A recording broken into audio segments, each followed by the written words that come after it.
There are n dominoes in a line, and we place each domino vertically upright. In the beginning, we simultaneously push some of the dominoes either to the left or to the right. After each second, I'm running a clock. After each second, each domino that is falling to the left pushes the adjacent domino on the left.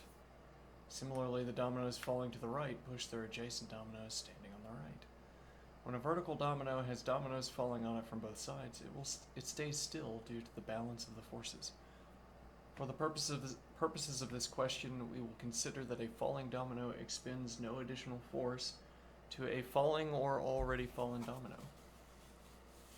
You are given a string dominoes representing an initial state where dominoes of I equals L if the ith domino has been pushed to the left, dominoes of I equals R if the ith domino has been pushed to the right, and dominoes I equals dot if the ith domino has not been pushed. Return a string representing the final state.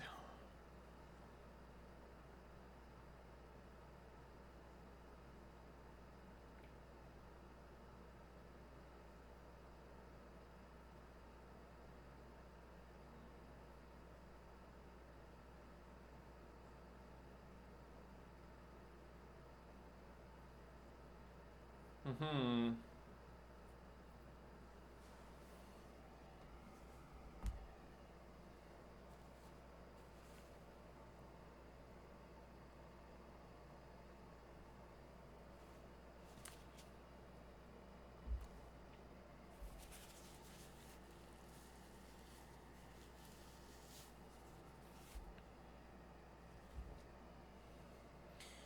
So we don't have so many messages remaining. You don't have so many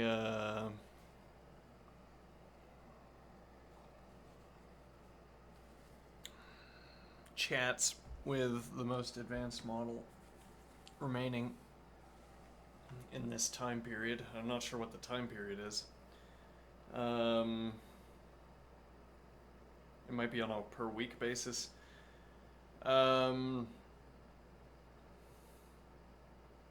I want to see if our interlocutor can read text-based examples in a code window. Like if I represent an example, if I render this, can the model understand my rendering of this? Not in code, but rather in sort of image-based format.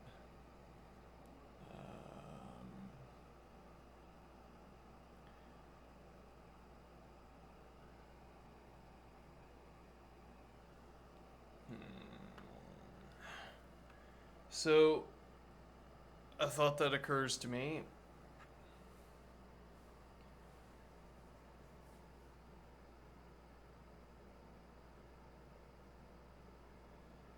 The thought that strikes me here is that the sweeping the string repeatedly, like you can always have a Boolean box that you update that says, have I changed a character yet? And then at the end of each sweep you ask, have I changed a character? If not, then stop. And that would be enough to stop, be enough to get through to the end. However, you'd have to be sure that the sweeping was being done correctly, so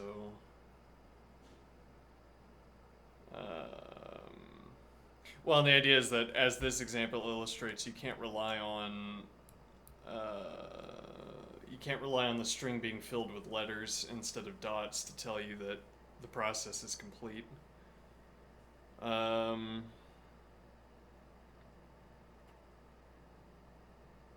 So instead, you'd have to have something like this Boolean box that I'm talking about. Let me take this. And yeah, I'd say this is a pretty solid example of a case where the model can or cannot do what we're talking about. I mean, rather that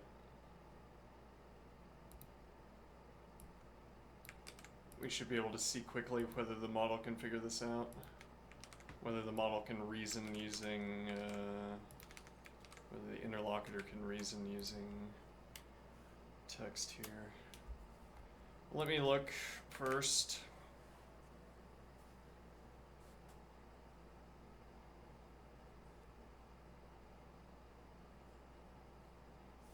Let me separate this. Okay, and now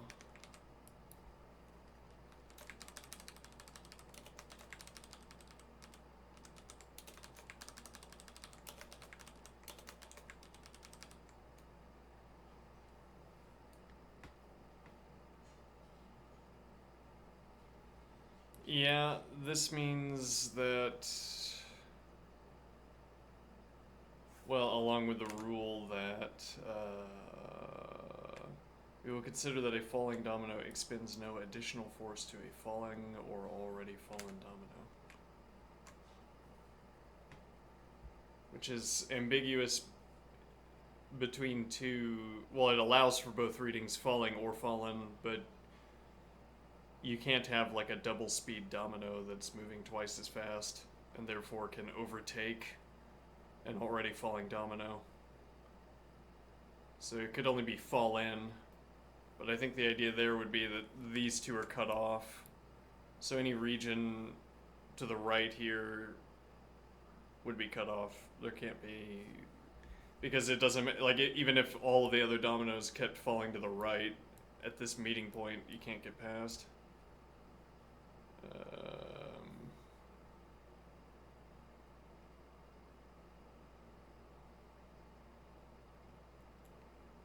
Let's see here.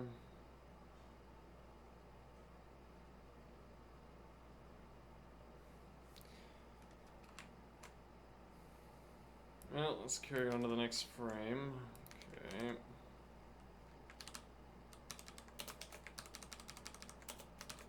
Yeah, but what rule are we following to do this?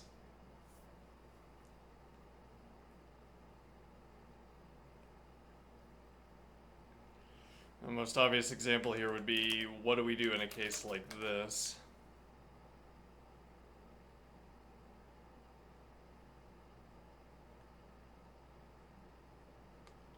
So now I say, well, then my window must be 3 wide.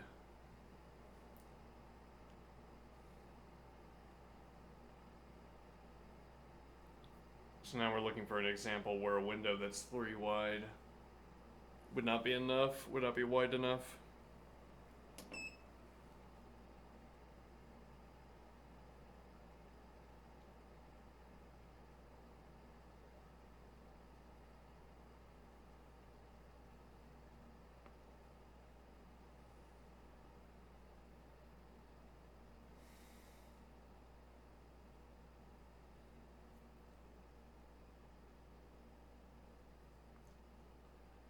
I think here, so we're talking about a window 3 wide is not wide enough.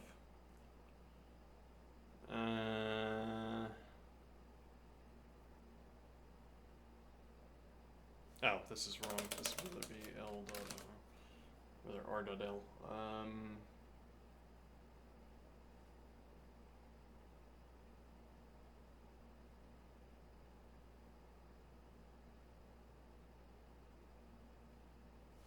Well, okay, I mean, if we had, well, no, something like R dot L isn't any kind of problem.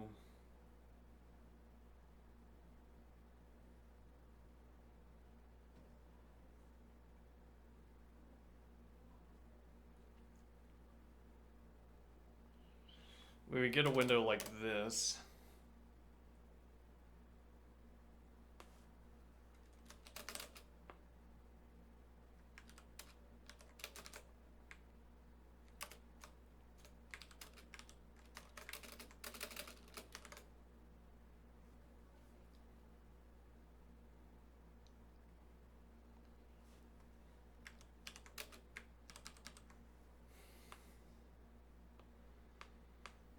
Okay, well, so this supports the sweeping idea.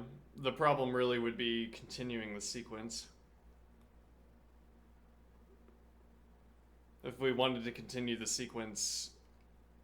Well, alright, so we have another dot over here.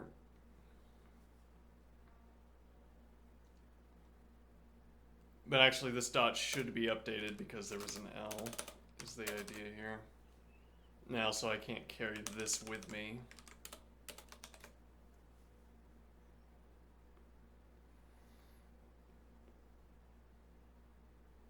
Yeah, I would have to know, in general, I would have to, before I could extend something like this, I'd have to know that there's no meeting chain of dominoes. In order to move two dots in the same direction, I'd have to know that something else hasn't had two. I would have to know that some other position given to Tempe does not arrive at the same position or at one of the same dots. Hence the sweeping idea.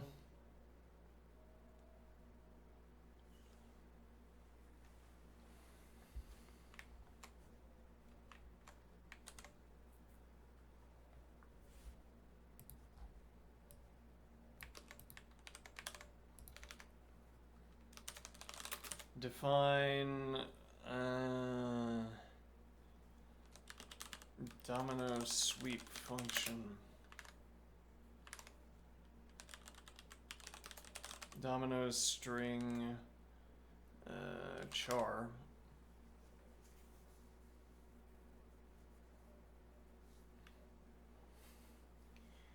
Might ask here, what is the purpose of my typing system? I guess I already know that a string contains chars, so it's kind of meaningless to point. Like it's implied by the fact that we're talking about a string. You can't have anything else inside a string. So I guess I should say here direction. Okay. In other cases, though, using a primitive data type or using a derived type is not obvious. But we don't have to ask that question here without the example in front of us. Which actually, that's been a problem as well. That's been a problem with my interaction with the interlocutor. I'm used to not having anything on screen, just sitting in the dark and thinking in my head. So I'll go off on examples that have no immediate anchor. There's nothing to... Which would be difficult to follow from anybody in the audience, I imagine. Anyway. And at any rate, isn't good content to have the contribution from the interlocutor sitting on screen and then me talking about something completely different. Like this, yes, like with text on the coding on screen and me talking about something completely different.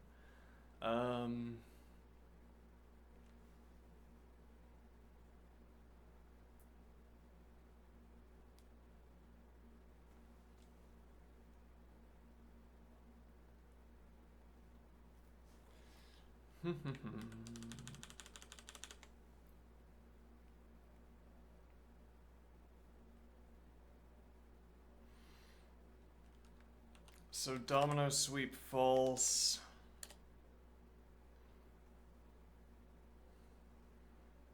Okay.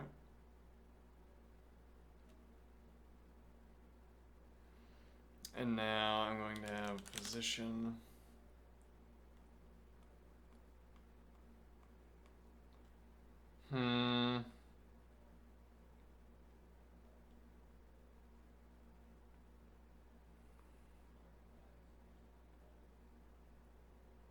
This is already inefficient. What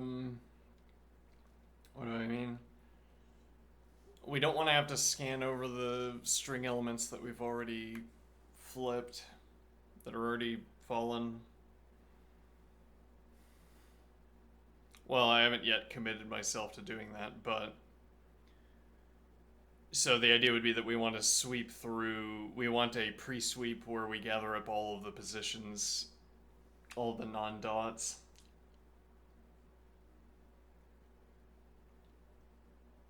Okay.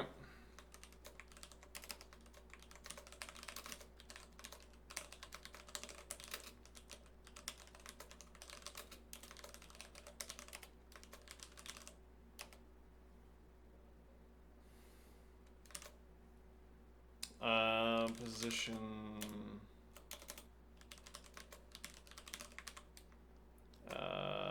active.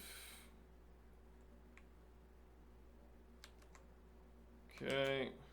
Causal nexus position. Let's see. So this is simply a question of, let's see, if negative position, then return active list position. Otherwise, return pre-sweep function domino string direction position const string ref sub1 const string ref dominoes string direction position onto active list position. Okay.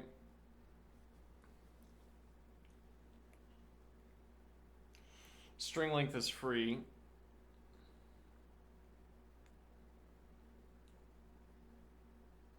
Oh, hold on. This needs to be a cond.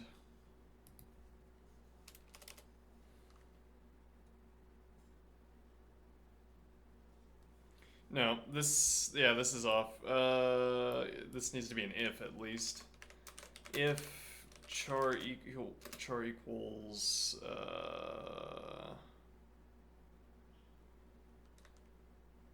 okay, let's see. No, we only need that string ref once. If char equals string ref.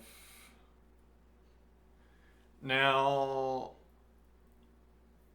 that is an idea. We could const the relevant char into my list so that I know in advance what I'm looking at.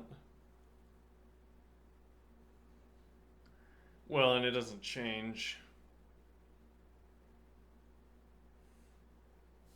Like, we can't change direction, so if I start with an R, I have an R so far as I extend it.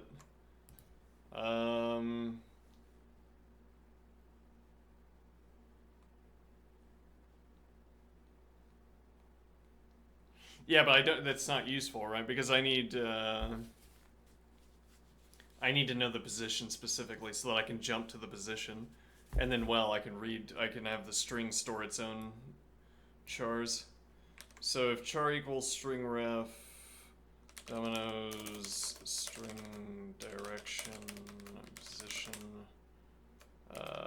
dot, then we don't const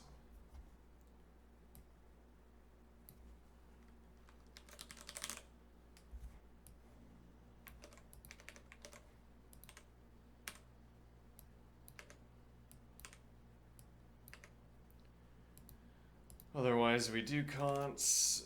Okay.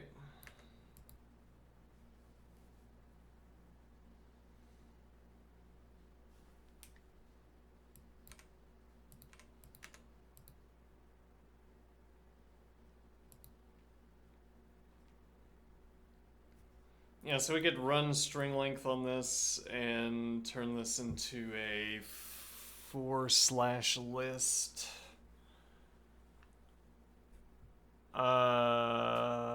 Whether we want to do that, I don't know. I'll hold off on that for now. Alright. The interlocutor doesn't like tail recursive procedures unless the procedure itself is recursive. I'm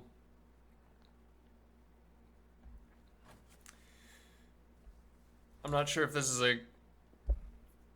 there's like a paradigmatic example here where I said maybe I'm early on in my coding career, maybe I'm a coder that just doesn't use let definitions because I don't understand them right now. So maybe I never use them. And then it turns out that you just start using them and understand them at some point. And that, yes, it would be unreasonable to say maybe I'm just a coder that, maybe this is a stylistic question. Maybe I'm a chess player that just doesn't learn how to do tactics, and that's my style. Let's see, active list position.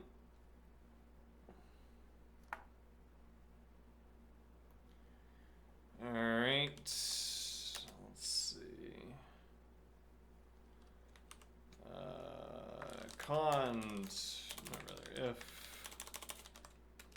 null active list position, then return. Alright, so Boolean box. So.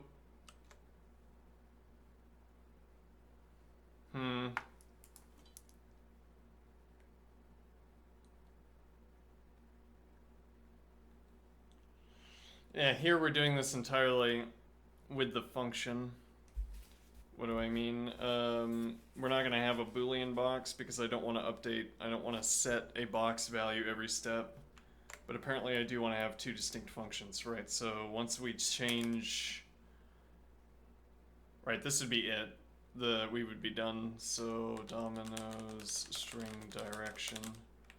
If we are still in domino sweep false and the list is empty, then we have not made a change to the string on an entire pass. So we are done. Alright, it would be in domino sweep true where we would have to turn back around. Speaking of which, we need storage list position. Alright. Else let car position car of active list position, and then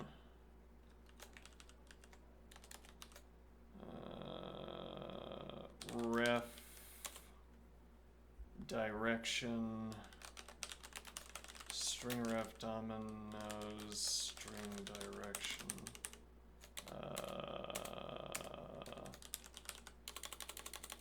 Wait, so there is no position then. Right. Because we're getting those positions from storage list. Car position. Alright.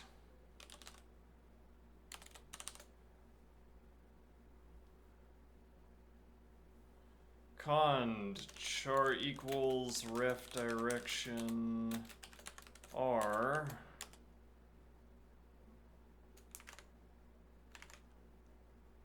Then string set dominoes string direction add one car position to no, we need an if, don't we?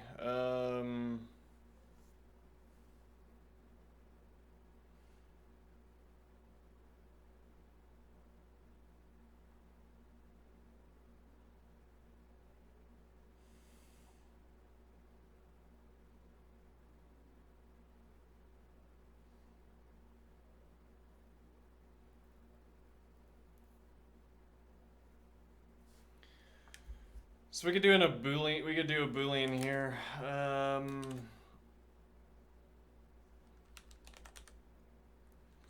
Left Boolean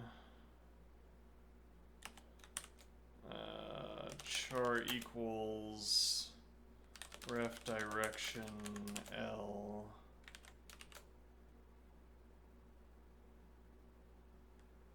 All right, and then new next position if left Boolean sub one car position, otherwise add one car position. Okay, and then dot question mark Boolean char equals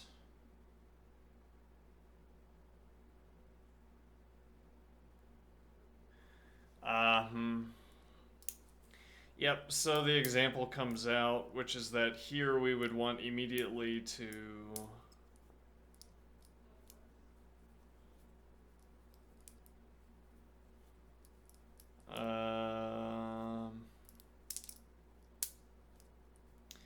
Alright, so I'm only looking to the right one.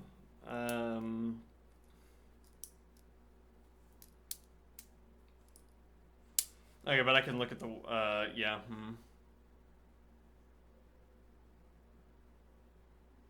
This is a lot of calculations, but probably they're all required. Char equals...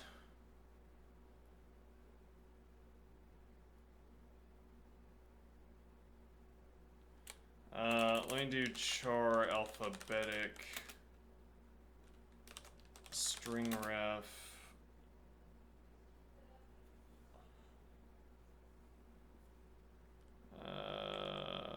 Let's see. Char alphabetic string ref.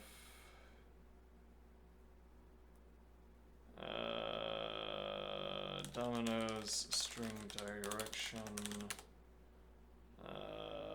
Next position. Alright.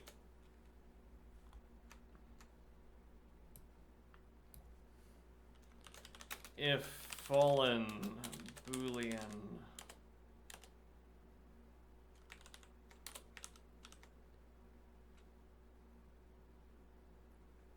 let's see.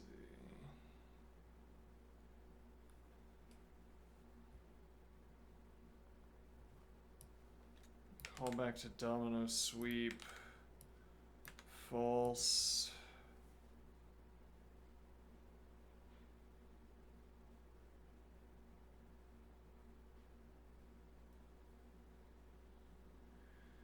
If fallen Boolean, then call back to domino sweep false with active list. Actually, all of this is correct. I think actually no, CDR active list.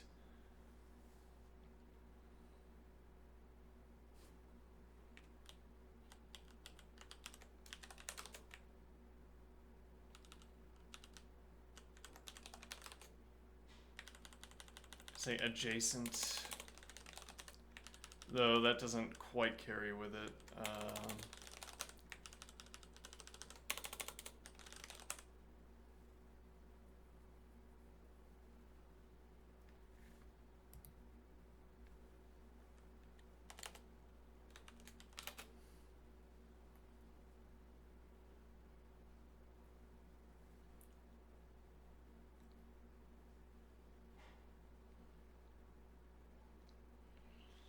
Yeah, so this specifically...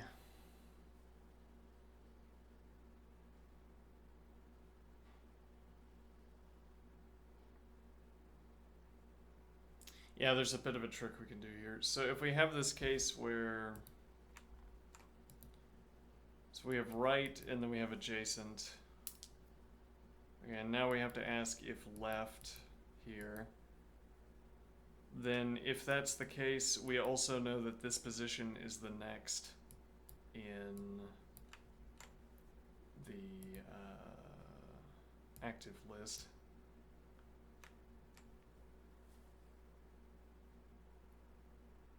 Because otherwise we would have been arriving from the L direction and R would be next. We know that they're next because they're adjacent, and we can't be coming from the other direction, or else we would be coming from the other direction and we would be asking the same question about R instead. As it were, there's no distinct case of coming from the other direction. It's without loss of generality here. Yeah, let's see. So now we need to ask,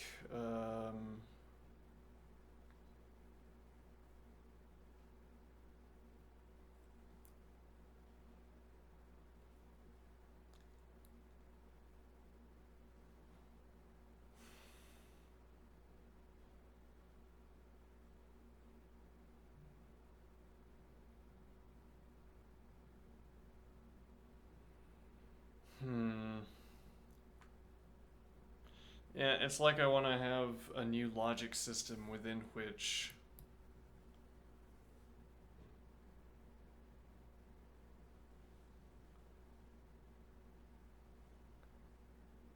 L and R are negations of each other, which is why we should have used false and true.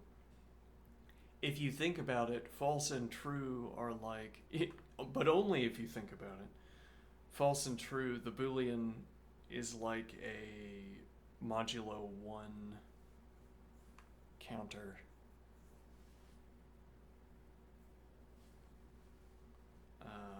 You could also make LR a modulo 1 counter by creating a hash table where not L is assigned to R and not R is assigned to L, which is really all that a Boolean is, except you replace R and L with T and F.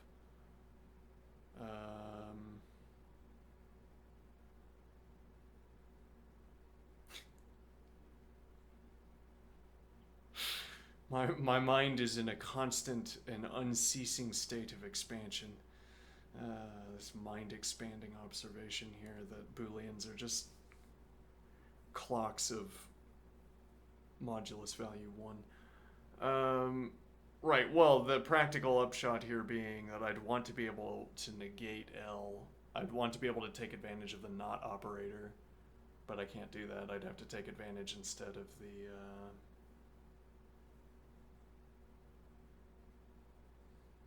Yeah, well, again, I would want access to the primitive. I could create a helper function that was not. I could replace the word not in our lexicon with, it no longer refers to true and false, it refers to R and L. But I'd have to do a Boolean check if nothing else, or I'd have to create a hash table.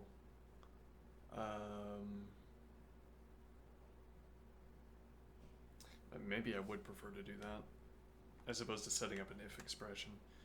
Alright, so now what we need to ask is, we need to look at the other side of the dot. Alright, and see if it is a letter in the opposite direction.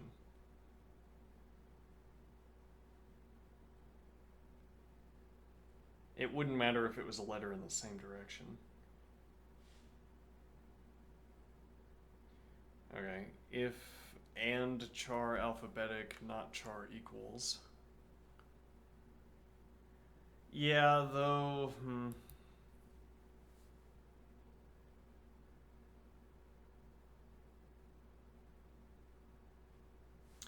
Yeah, we could say if left...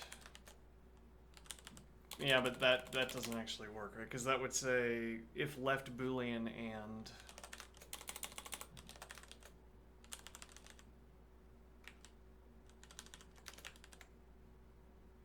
If and...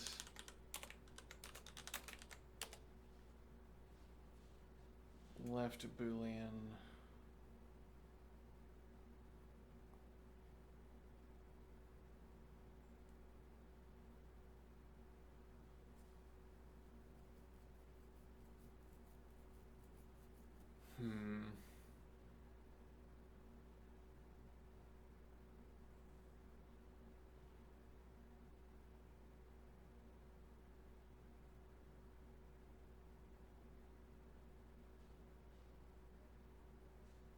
Well, why can't I ask if... char equals...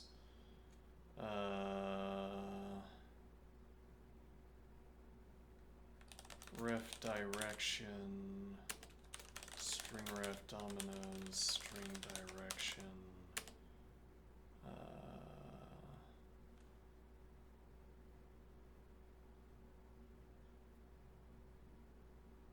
because we would need, yeah.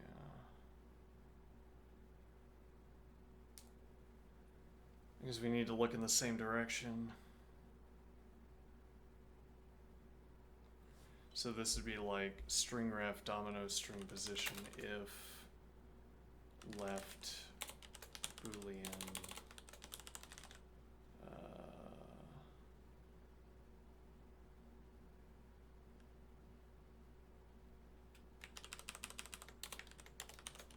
minus car position 2 as opposed to plus car position 2. If char equals ref direction, string ref dominoes string direction. Okay. Then we call back to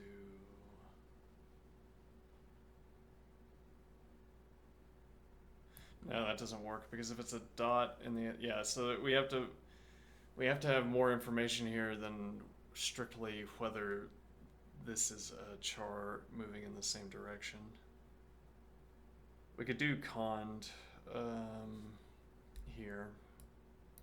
We'll restructure the code, I suspect, or at least give it a try to restructure. Char equals, I could do let 2 over position if left boolean minus car position 2, otherwise plus car position 2.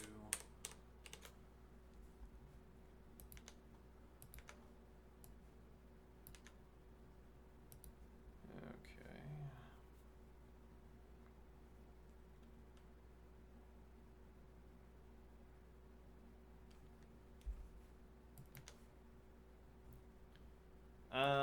I'll keep this like that. Okay, sure. Let's see. Char equals. Okay, and then we want this to be let star. 2 over char string ref. Domino. I should just copy this because we're gonna be. It's one of the most common. Dominoes string direction 2 over position. Okay. Char equals 2 over char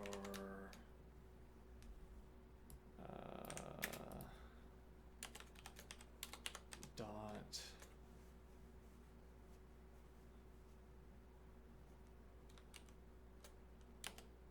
then domino sweep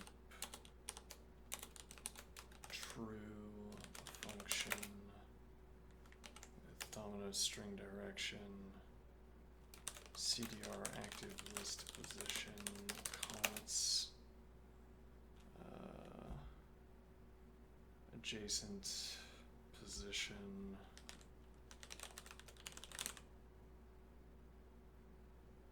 onto storage list position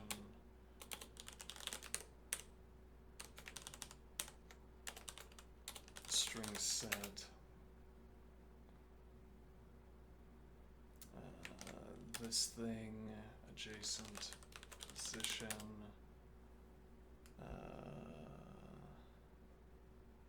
ref direction.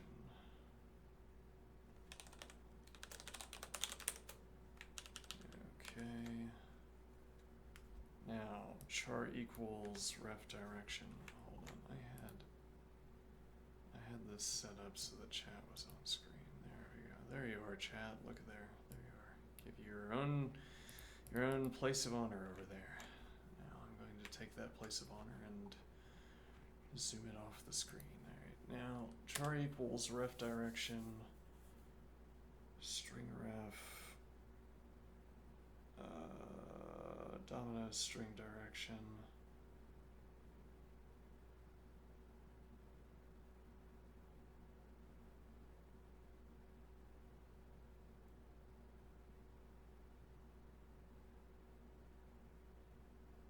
alright, then string set dominoes adjacent position or domino string direction adjacent position ref direction and then when we call back the function, we do not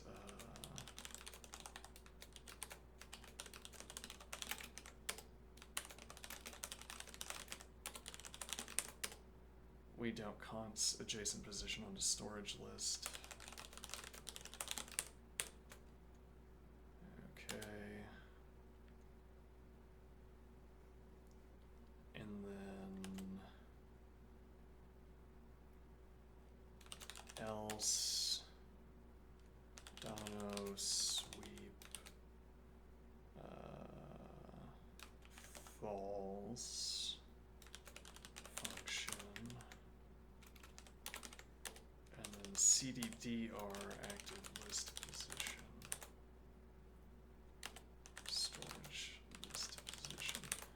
Because if the char on the other side is, if the char on the other side of the dot is not char equal, so we're going left to right here, we would next look at this and ask the same questions. So instead we shear through it. If they're going in the same direction though, yeah, so we could do, let's say that this is question mark r dot l, then is one case, r dot dot is another case, r dot r is the last case. Okay. In this case, we shear through 2 and we don't shift over to sweep true because we haven't changed anything. In this case, we go to the right, and also in this case, we go to the right. Then why don't we ask, let's see here.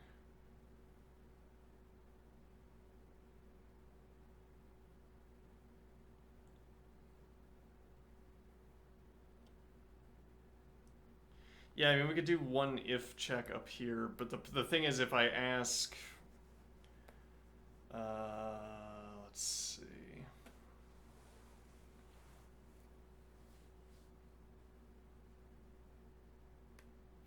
Yeah, okay, I could ask not char equals ref direction up front.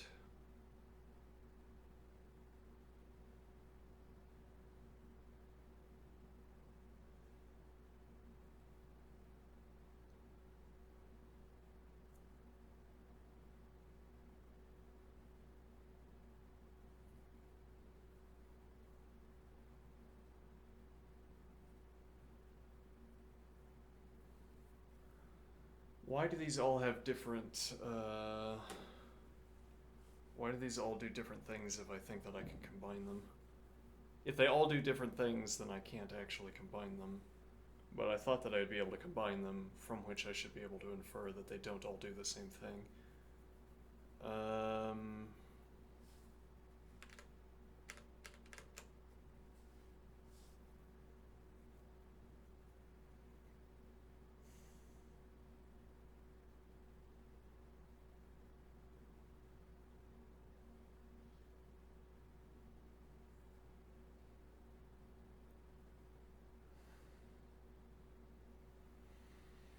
Let's change ref direction to active direction.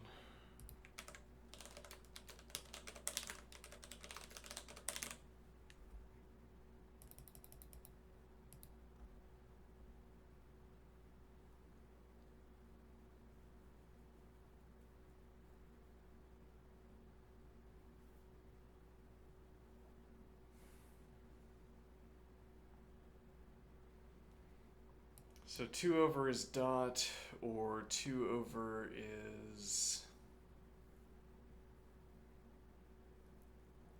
the same.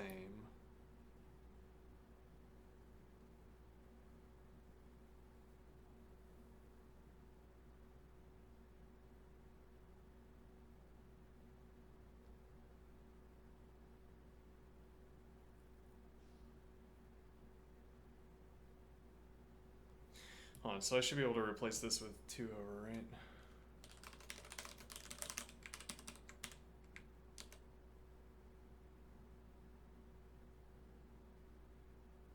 And then I don't need this Boolean. This is why we put this in the lat definition.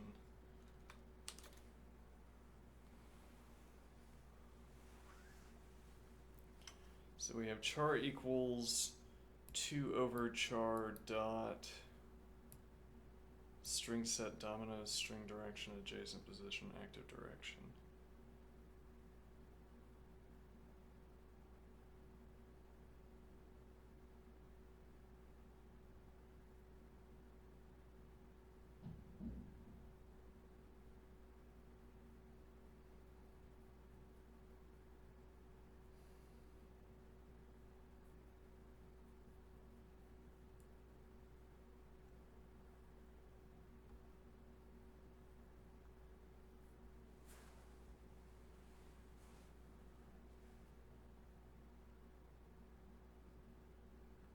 And then we also gave ourselves this. So we put all of this into the let definition and then didn't use it.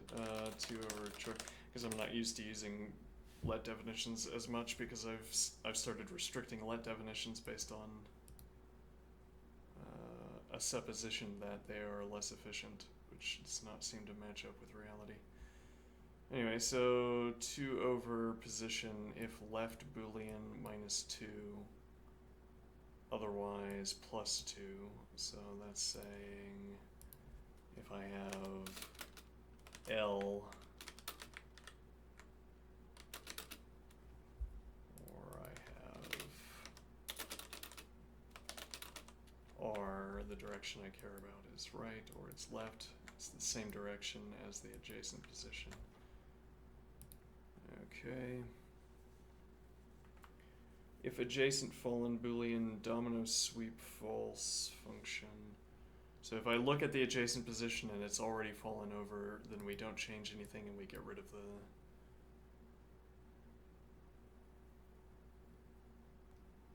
the active, we remove it from the active list. Alright, so then we move on and we ask, is 2 over a dot? Then we set the adjacent position and we move to domino sweep true. Okay, with CDR, so we remove the active position and we const the adjacent position onto the storage list. And that's the difference, right?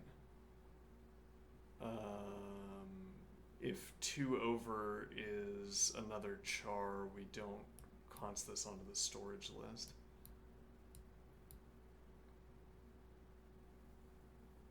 Right, and then if 2 over is the same direction, we don't const it onto the storage list, but we still string set. And if 2 over is in the other direction, opposite direction of where we're going, then we CDDR twice because that will be the next active position value. Okay, now that should be that. And then we have to make domino sweep true. Now the easier way to do this would be every time we make an adjustment, we set a box. We ask if we've already set it and then set it. The harder way to do this is to copy and paste this entire block and figure out what we can remove based on the fact that we know we've already... Yeah, but we can remove basically nothing, right? Because...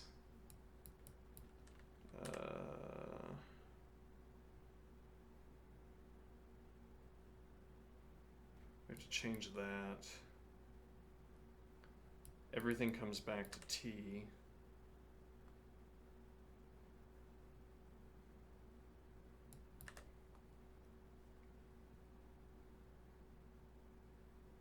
Nothing else changes, except that at the end here we call back to domino sweep false function with dominoes string direction, storage list position, and null.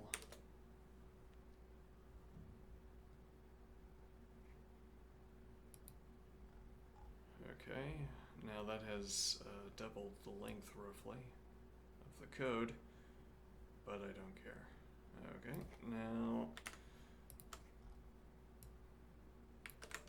I care if it makes it if it's slower, but we can also ask our interlocutor whether it is slower or not. Get an assembly estimate.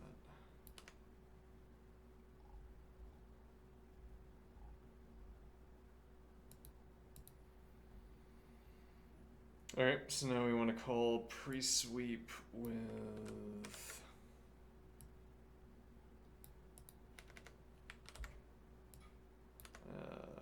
let's see, position would be sub1 string length,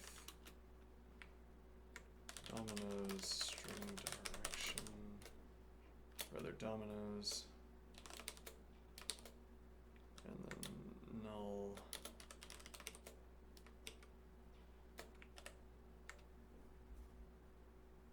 See, this would be adjacent.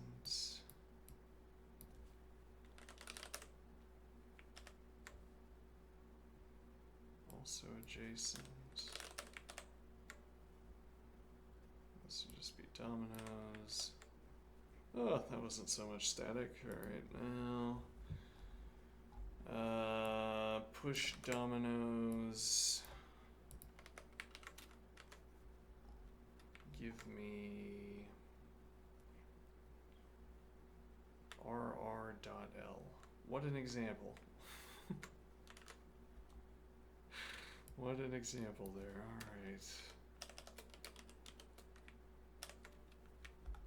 Did we go infinite?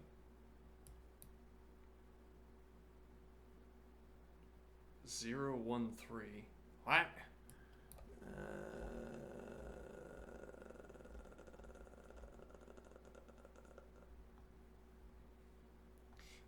What are we string setting? Yeah, active direction.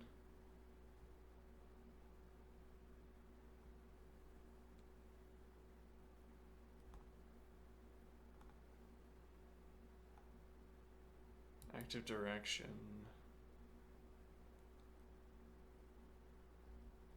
And those are the only string sets. So how is our string getting filled with integers?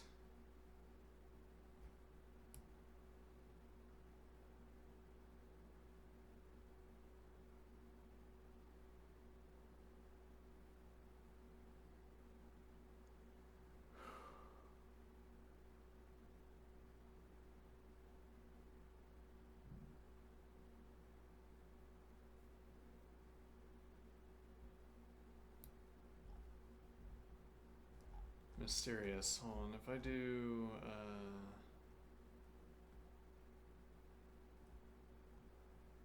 oh, it's because we're terminating here. I see. So call domino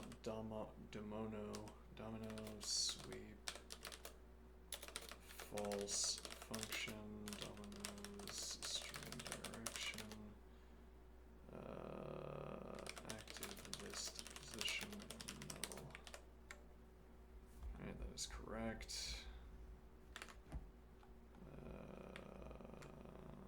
Let's see here.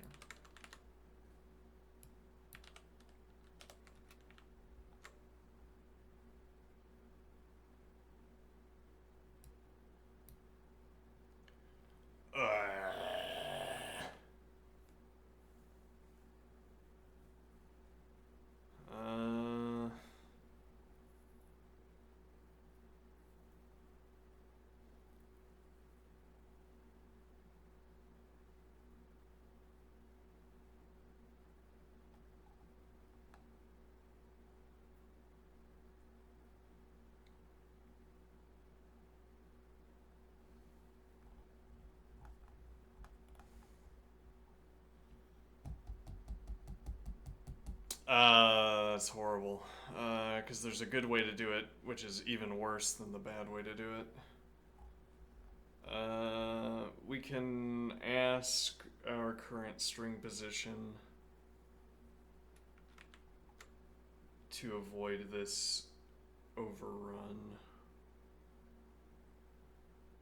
Or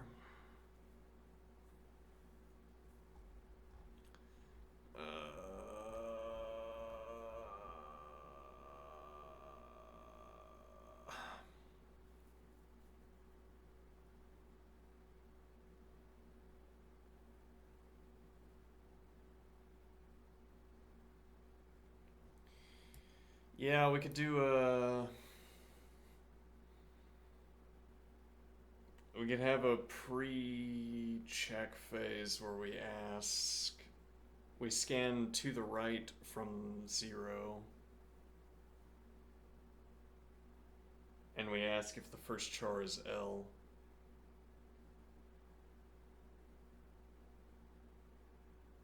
We do it by hand. Well, so the point is that this L into dot is going to get removed from the list. So this is only a problem on the first sweep, or the first 2 sweeps. On the second sweep, after that, if we have a black box solution to what happens here, this doesn't become a problem again because the L gets removed from the active list, so we don't scan back over it. Now, so that black box solution would be that we cycle through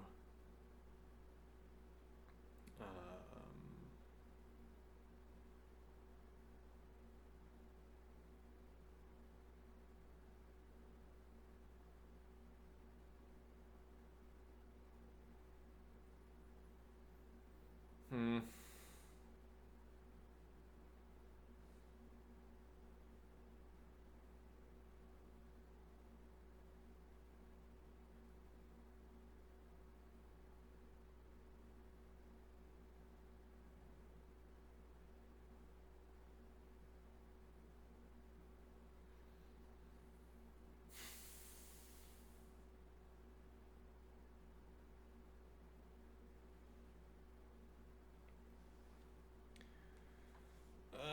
Okay, seems reasonable to me. Well, but that actually doesn't solve the problem as it currently stands. What do I mean? This doesn't solve the problem as it currently stands because what this procedure does is ask of each position whether it is a dot or not. And if it is a dot, then we do not concedon. If it is not a dot, then we concedon. This sweep would have to ask more intricate questions about the string to avoid this issue, because otherwise we're going to, after I fix the string, after I fix this and any potential R on the right, then we would still be putting L into the active list and we would still be arriving at this termination state, or at this error state.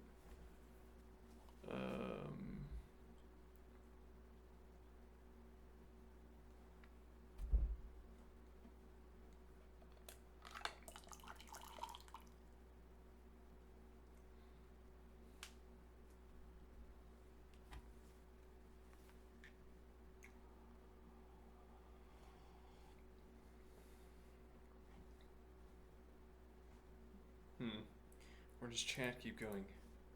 Chat, there you were. Don't worry about that.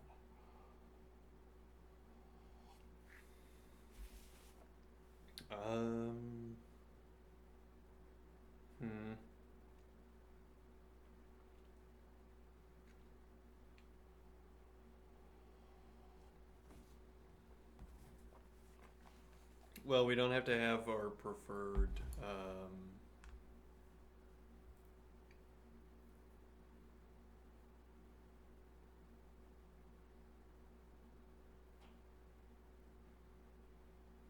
We don't have to have our preferred. Well, hold on. What is the minimal length of the string? Is a question to ask here.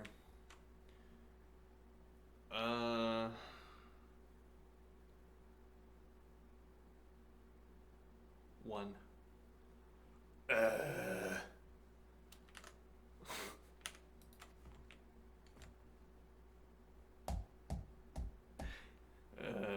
Okay. Just put a minimum length of. Why would I have one domino? Like, I want to write a treatise here on the insensibility of a single domino. Why would you ever have one? Uh, hmm.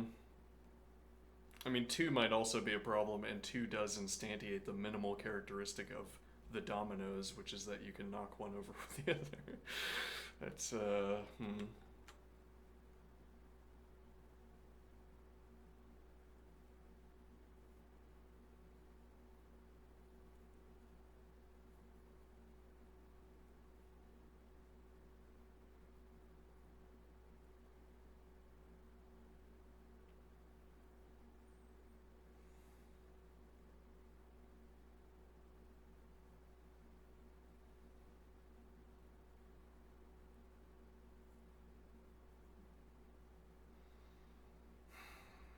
do we solve this?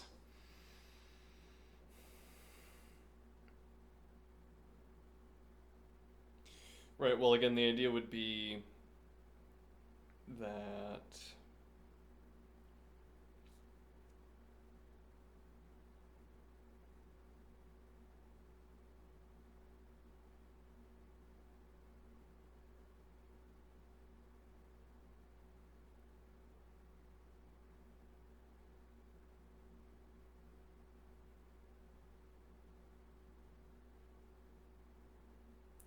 actually, so you can start and then terminate at the first char, interestingly. What do I mean? Well, if we have a pre-sweep anyway, this L, if this is R, then this stays a dot, and if this is L, it gets pre-processed into an L. Similarly, if this is R, these get pre-processed into R's, and if this is R, if this is L, these remain two dots.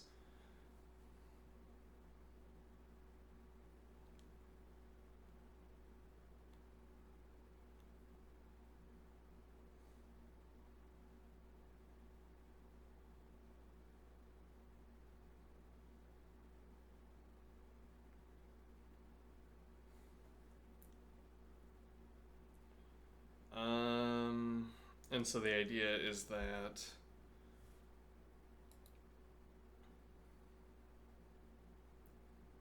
I guess we would identify where the first char is, do that pre-processing I just mentioned on the left and right, and then yeah, but then we also can't use a literal for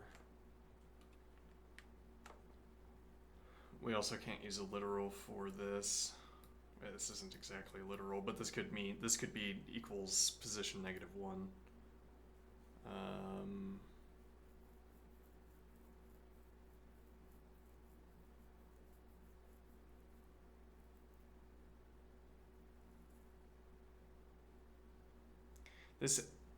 There's an elegance to what this procedure is currently doing, namely that we're putting all of the active positions on at the moment, and that's going to include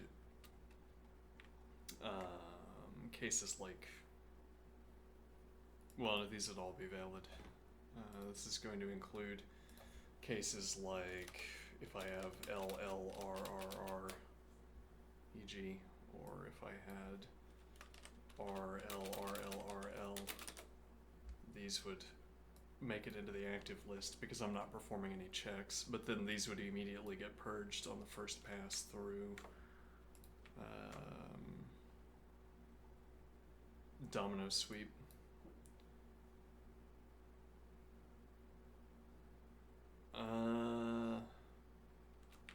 So I like that.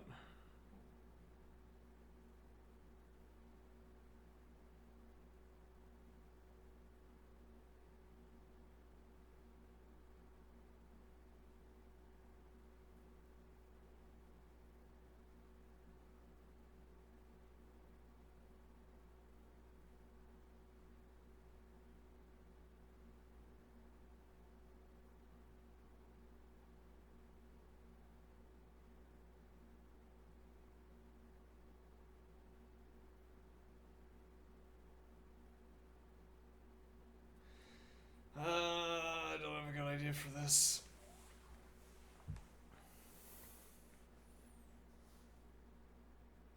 I mean, yeah, again, the easiest easiest would be to say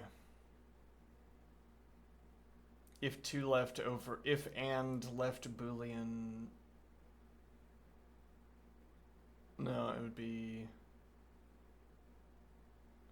to over position. Yeah, well then we also couldn't do this. Yeah.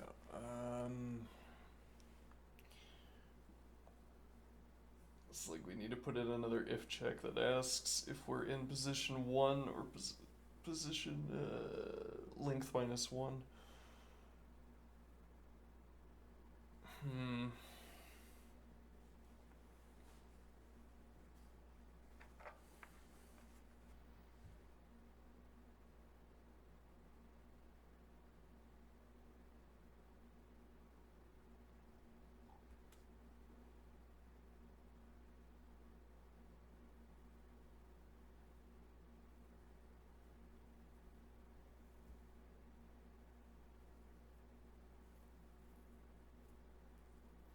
Yeah, I mean, we could say less than or equal to. Let's copy the code over before I make any big change.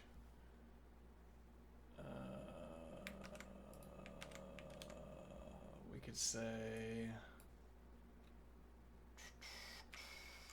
if less than or equal to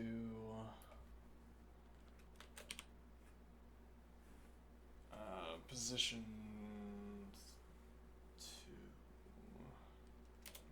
What's that? Position 3.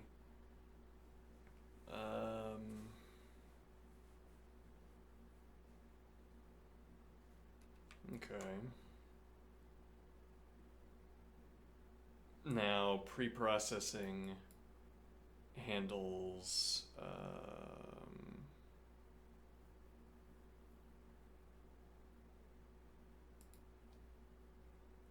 pre-processing handles left and right, and this prevents our input position value is going to prevent picking up chars on the right, and our termination position value is going to stop us on the left.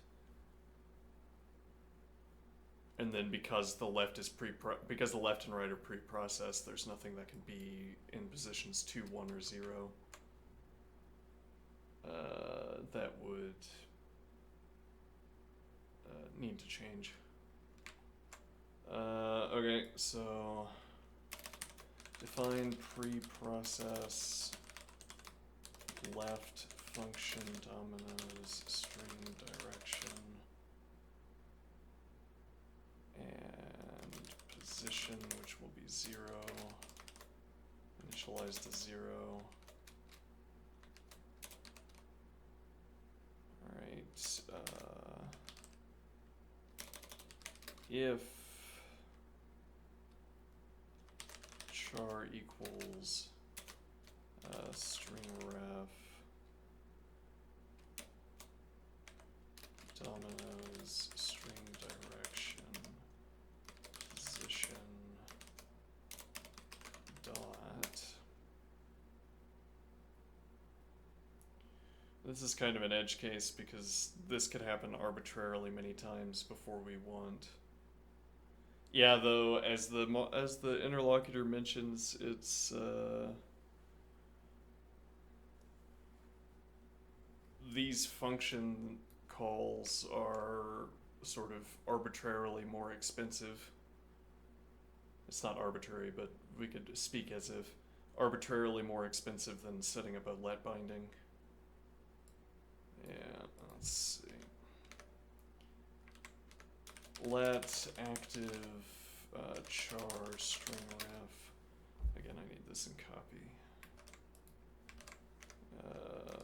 Position, and now this will be active char slash dot. Then we move pre-process left function with here and add 1 position.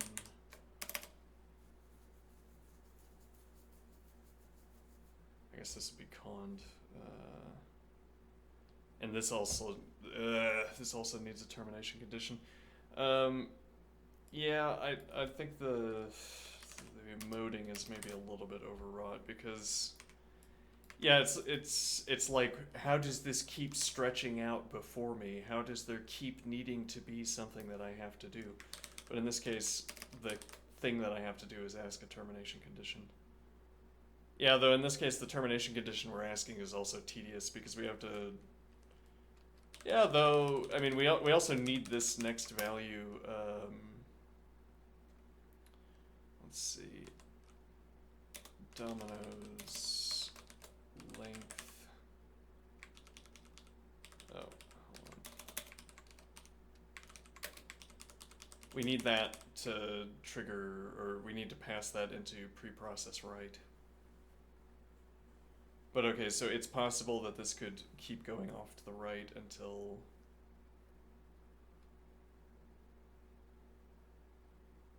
Actually, I don't know that that's possible. We'd have to look at the test cases, but ostensibly, possible in terms contingently possible or strictly speaking possible, imaginably possible. What is the idea here? So if equals, if greater than position dominoes length, then I suppose we return dominoes string direction because they're all dots. All right. Otherwise,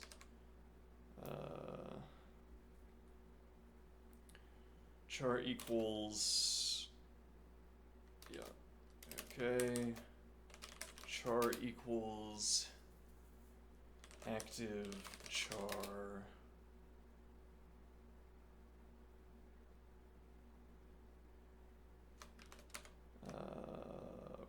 right.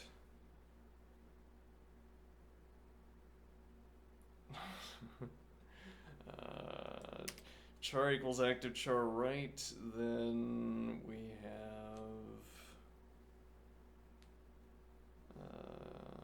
let's see, what do we do with that?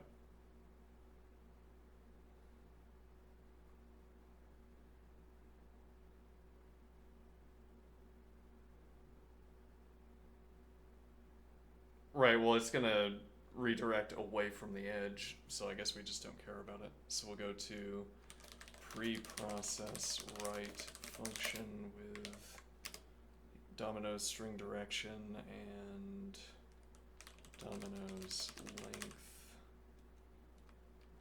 Okay, otherwise,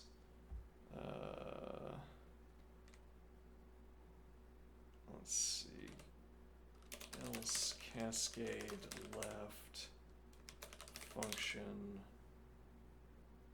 with dominoes string direction position dominoes length. Okay.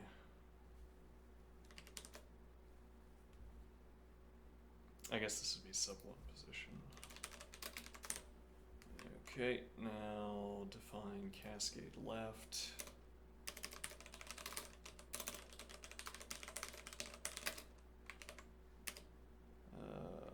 Position and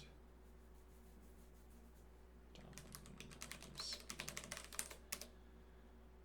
length. Alright, if negative position, then return, then call preprocess write function with dominoes length, otherwise cascade, otherwise begin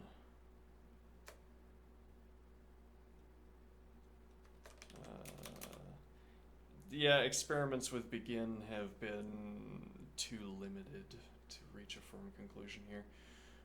Begin, also this is a one-off. No, this is a multiple off. This is the repeat.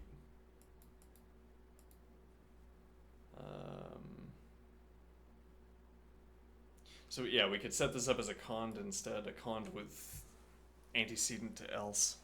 One antecedent, one else, which could be replaced with an if, but then the point of that is that we don't have to have a begin expression.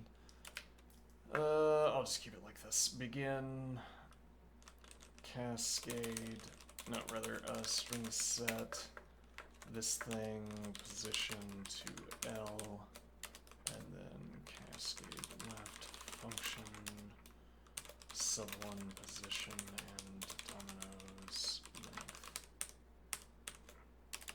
Alright, and then what? Let's see. Preprocess right.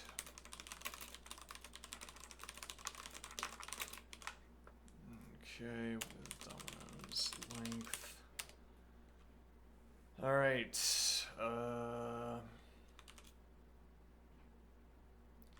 Cont negative.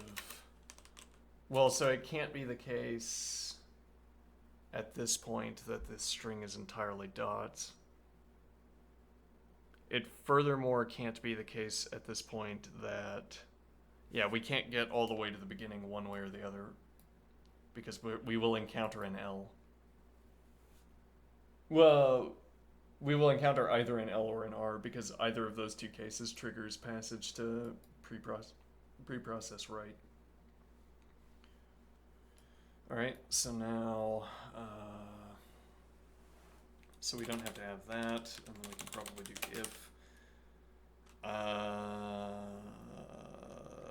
if char equals, okay, let's see, let active char string ref dominoes, and then dominoes length. If char equals active char r, then cascade, let's see, we'll say dot, this needs to be a cond, yeah, let's see, cond, then we call preprocess right function with this and sub1 dominoes length, char equals active char r, then we call cascade cascade right function with dominoes string direction, add one dominoes length.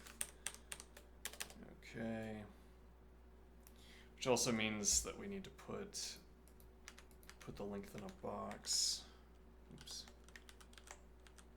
Length in a box, because we have to be able to recover that length value. Well, we could just re-ask it. Yeah, it's not worth having the variable, plausibly.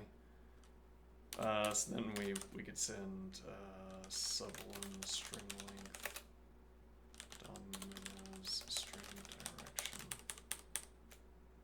Though I don't know what the cost is of asking one or the other, because we'd have to sit on the box definition until we use it, and then until garbage collector picks it up, we'd also have to set the box. As opposed to asking once again what the string length is. I don't know what that cost is though. Char equals active char r, we go to cascade right, else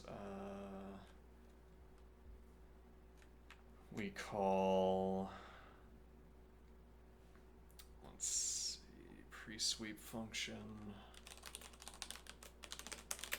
with this position will be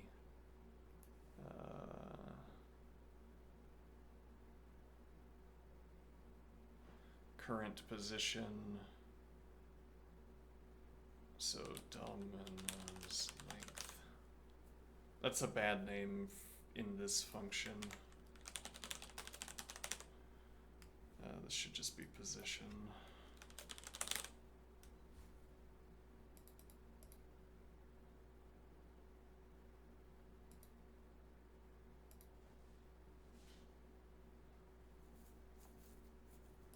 Alright, so pre-sweep function with our current position, and then no.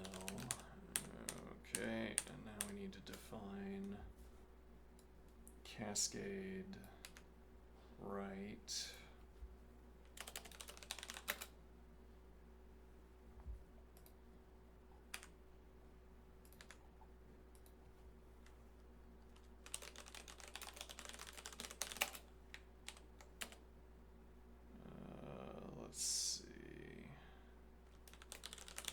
position, and that's it. Okay. No, actually, we need. Actually, we could just not sub 1 here.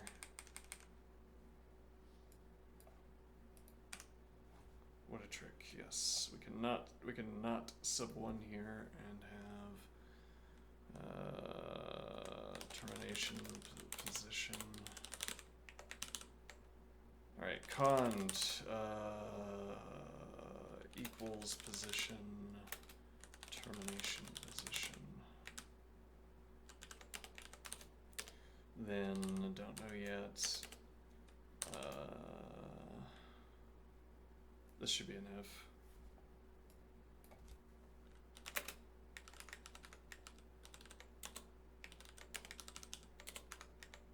Otherwise, cascade right function with here add 1 position. Actually, this is begin. String set dominoes position R. Alright, and then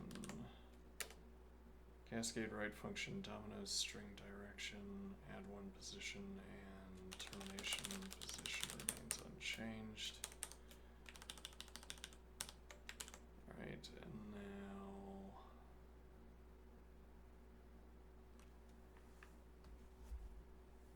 let's see here.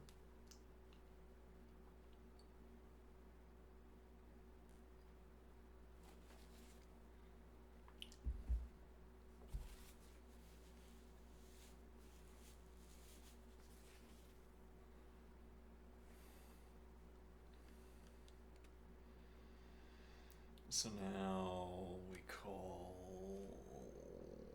pre-sweep.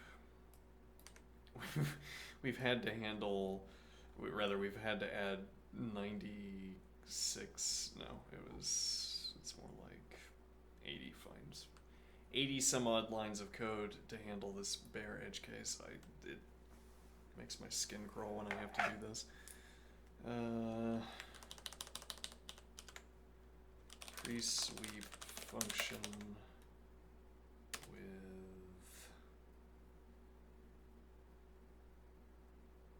yeah, so we need another copy of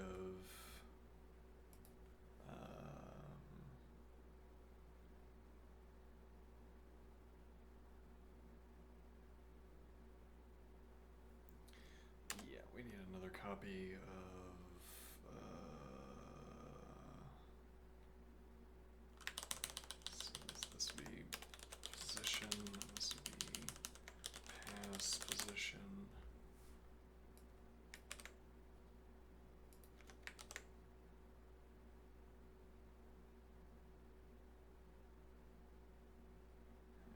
okay, and then we call with pass position and null. All right.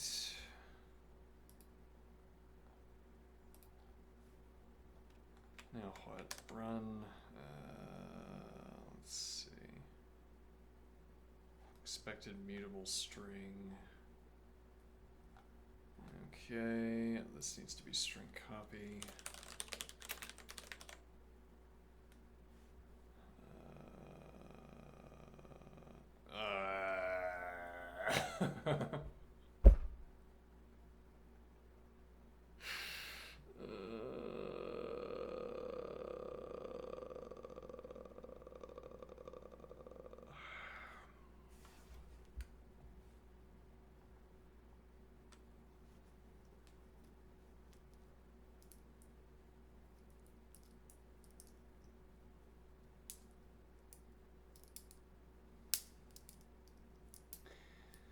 Could I end cap my... Could I end cap my lists so that I didn't have to worry about this?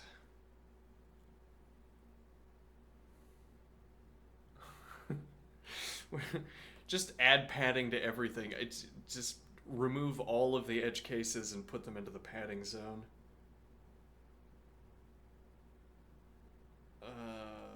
because I'd rather eat the efficiency loss than have the skin crawling sensation associated with these horrible edge cases.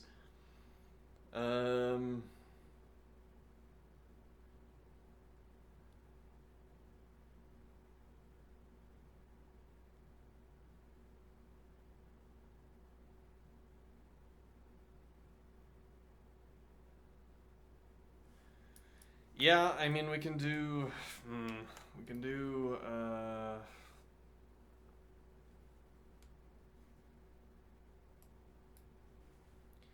We have to copy this edit over as well. The thing is, every line of code that I'm adding is increasing the odds that it becomes impossible to fix. That's the general trend for code, is that if it gets longer, I have to throw it in the dumpster because we can't do anything with it. We can't, like, it becomes impossible for me to understand. Fixing a bug leads to another bug. It's just.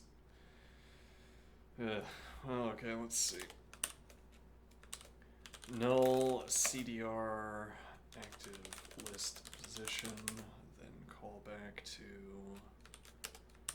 domino sweep false function. Keep this on copy.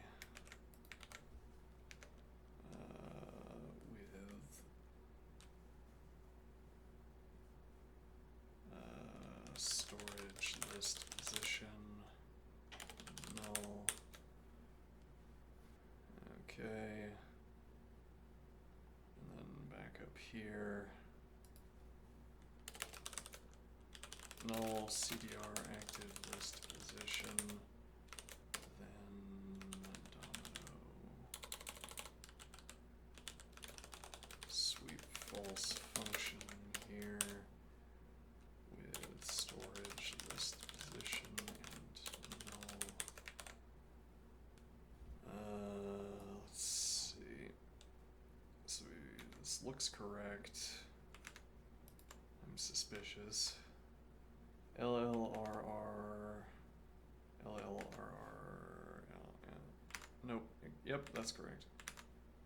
2 dots at the end. Alright, well, we can submit this. 200. 300 lines of code. Yeah, oh well. Well, yeah, a lot of that accumulation was due to copying and pasting this to avoid having to run a Boolean check. Yeah. Let's see it.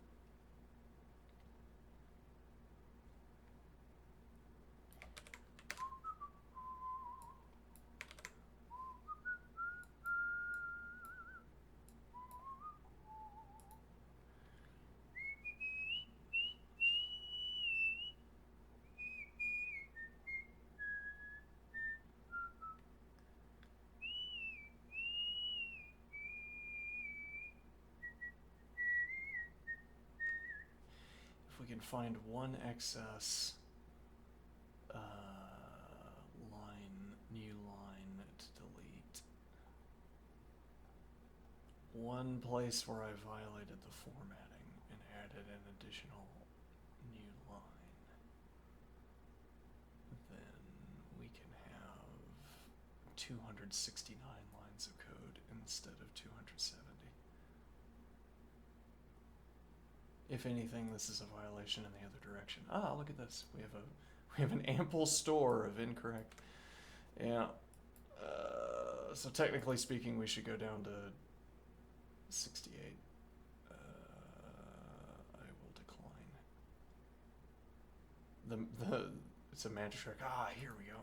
Let's see. We can add one here and go back down. This is like stage magic.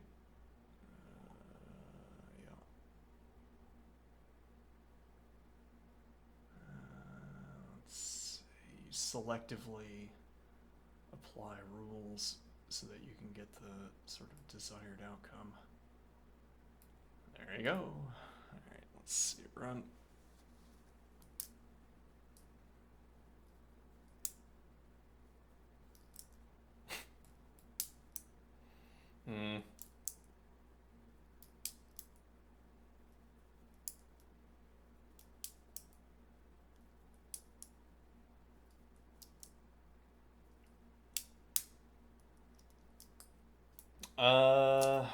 Is that because... Let's see, that's plausibly because... That's the one we just tested and then I called correct.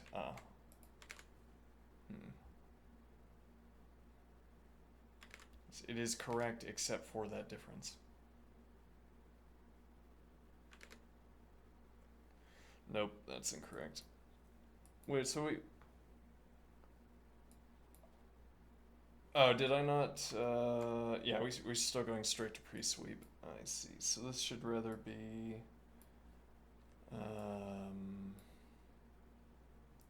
pre-process left.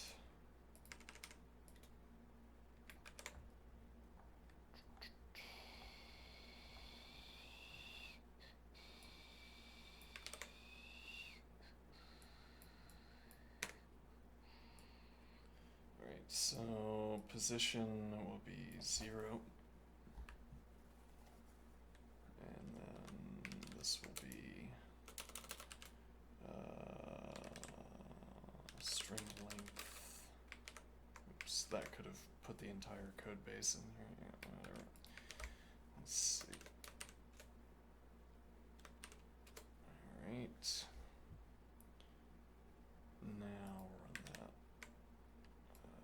Now run that.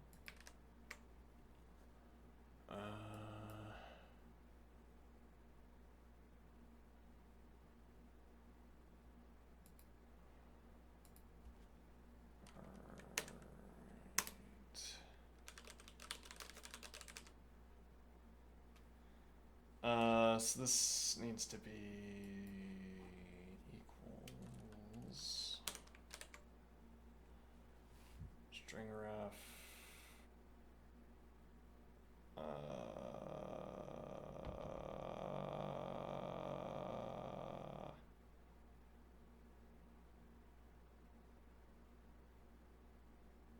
okay, yeah, we can do greater than here.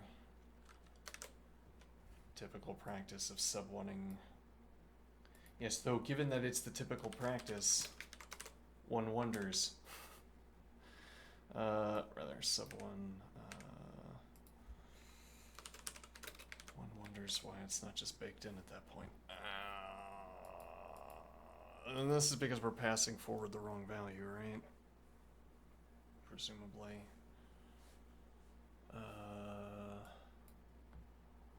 Let's see. What do I mean? So we do pre-process write. We don't head into cascade write, but even if we did, we also have to correct that case. So yeah, we'll adjust the string to make sure this works. So pre-sweep function, this position value.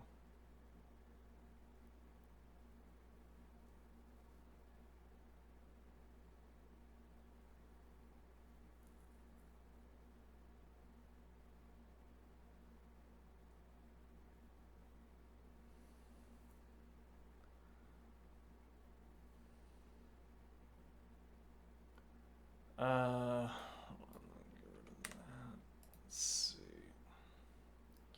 So we're starting in the right position. What we're passing to pre-sweep is Domino's string direction, current position of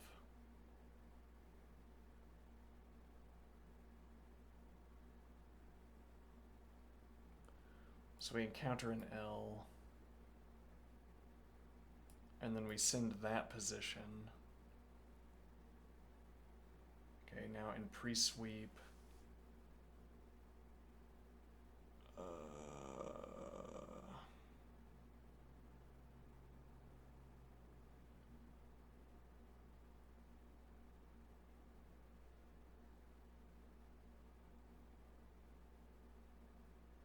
hold on, charter.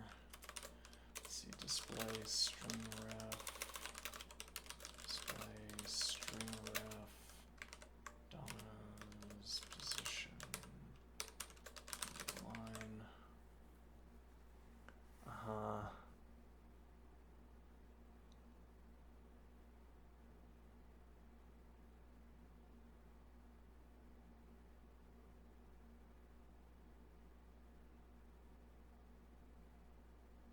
Wait a minute.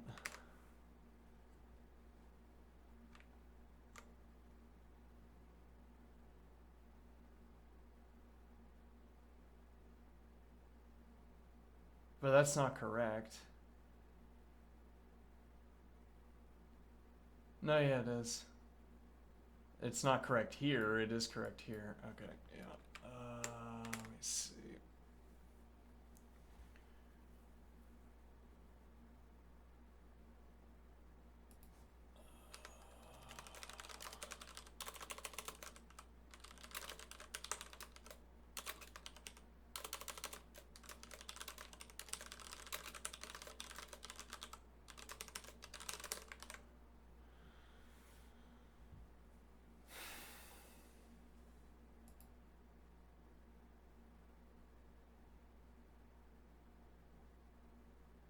Now I'm lost. Yeah, that's obscenely tedious to have my camera pulled out like that. Yeah, what did I not close? I guess I, yeah, opened it up again.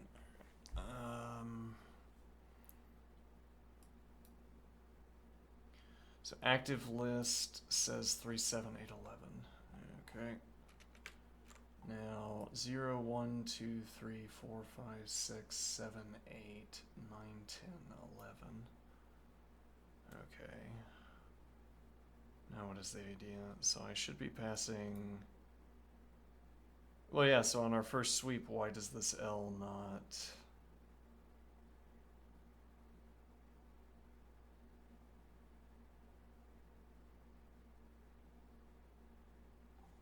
I need to take a break. I'm getting tilted. Alright.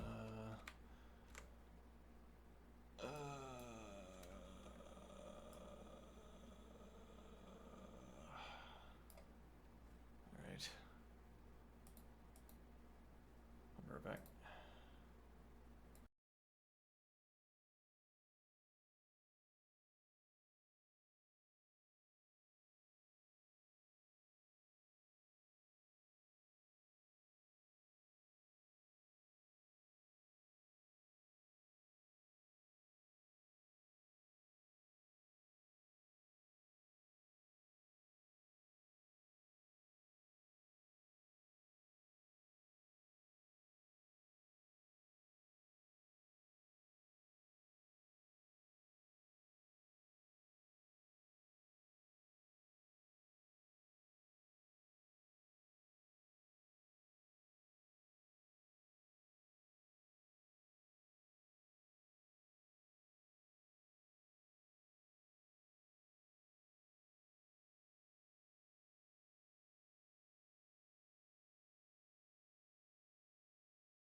Okay.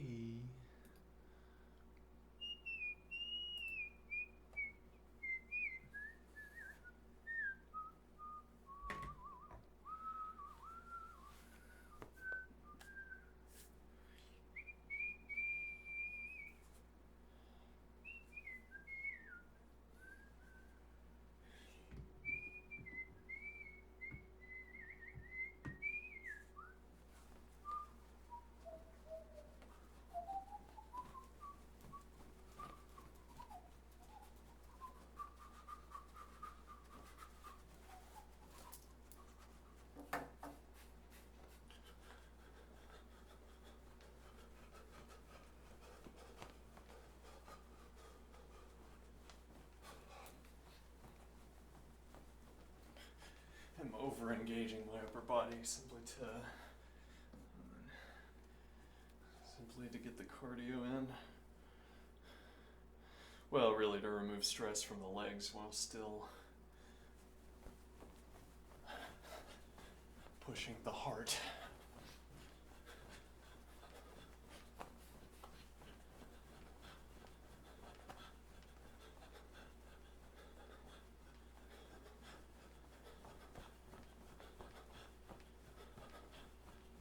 Low impact. Yeah.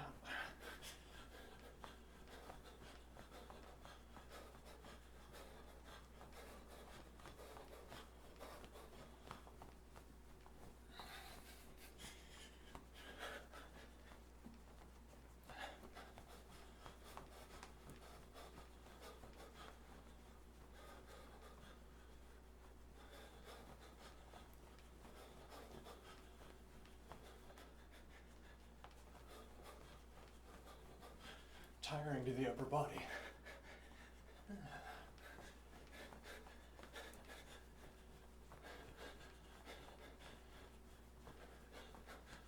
How long until that is not the case, I wonder.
easier bicycle kicks.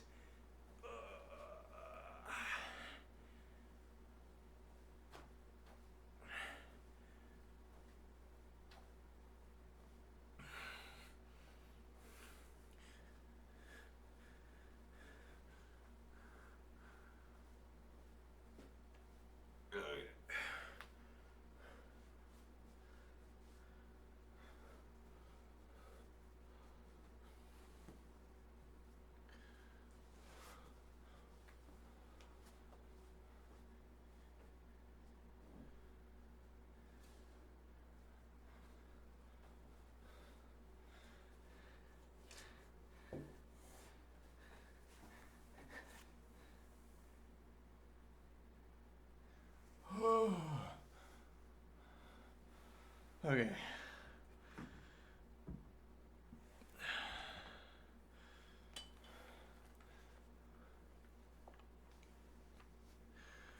Now we need to fix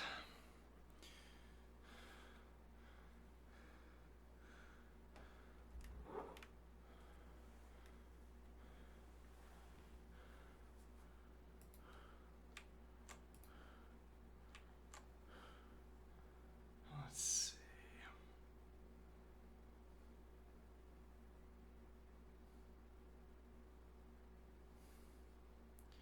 So what exactly is the problem here?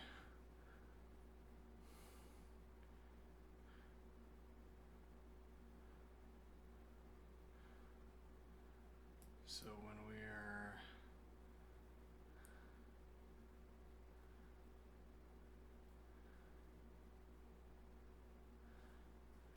when we're passing to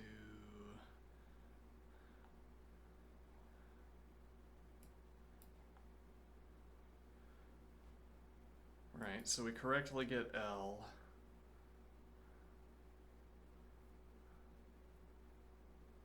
As our first string ref. Let's make sure that position is what I think it is.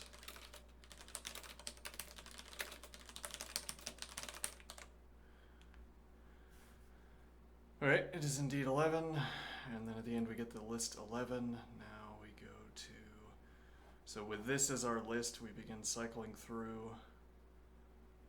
Position 3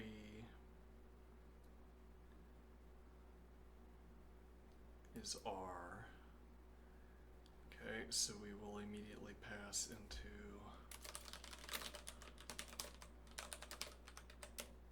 let's do false.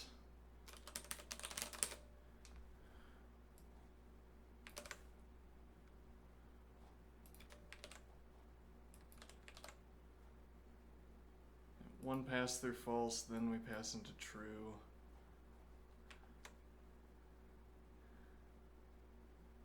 Okay, so we do R once, then we go up to 7, 0, 1, 2, 3, 4, 5, 6, 7, which updates this to L. And then we go to 8, which updates this to right. And now the question is why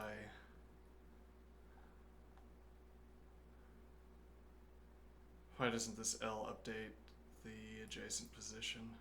So we're in true. And that's because we've already updated. Interesting.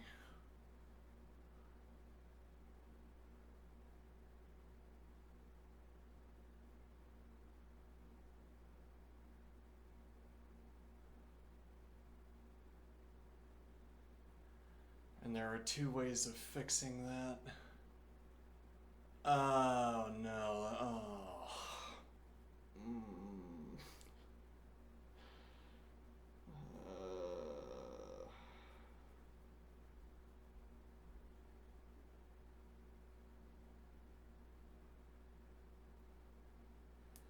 That's horrible.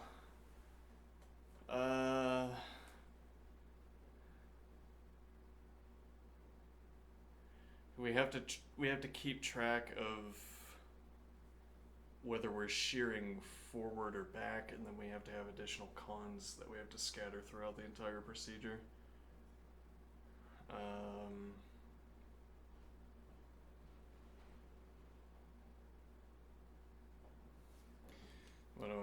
well, so actually, one way of doing this would be to copy the string. And then I ask all of these questions that I ask about the original copy per pass, and we update a second copy.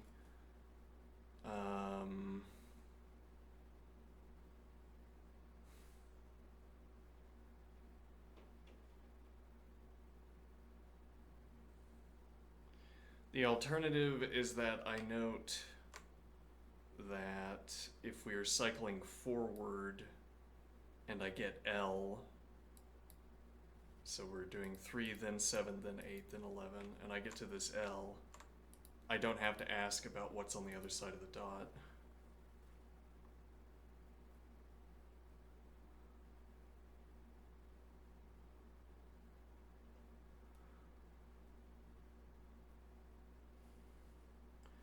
And then the idea is that it would flip every time. Because we're consigning active positions into the storage list, so that afterward we would do 10, 9, 6, and yeah, whatever. We'd update the values and go in the other direction, so that then we don't have to ask if we run into R. Oh, hold on. So we're saying here we don't have to ask about what's across the dot because it's L specifically. If it was R, we would have to ask what's on the other side of this dot.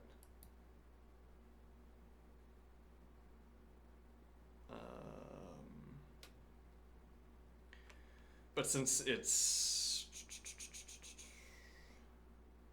L and we're coming from the left, we don't have to ask what's on the other side of this dot. And now again, one way to answer this is that we keep a copy. We make a copy every time. Yeah, that would be the problem. We have to make a copy every time, and then I can ask. So presumably cheaper than making an entire copy every time would be to keep track of current direction, but so horrible. I hate it. Let's get the display. Because now it's not clear what questions I have to update to reflect this. We always know that we're starting from the left of the string and going right, so the first case is always that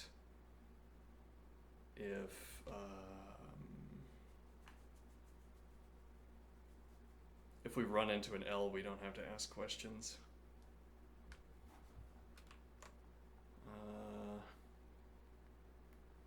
Okay, domino sweep. L indeed, yeah. We also put that at the end, maybe preferable.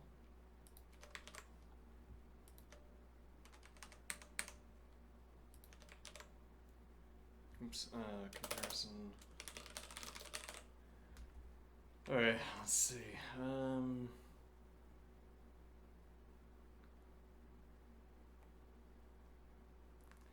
I wonder, could we get away? Yeah, and this is exactly the kind of question that makes me.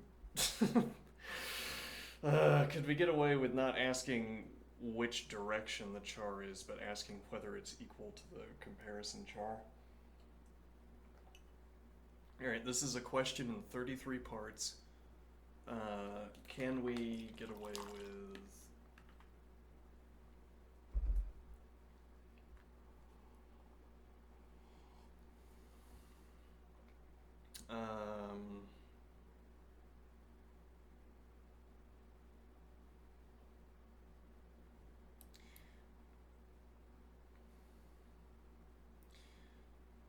So we still have to ask about the adjacent position.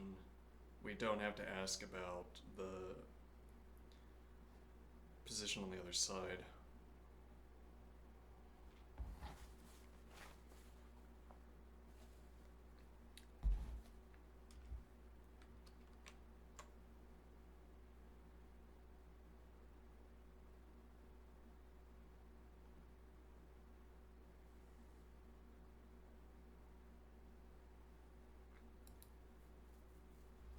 So if char equals active direction comparison, this should be direction, not char.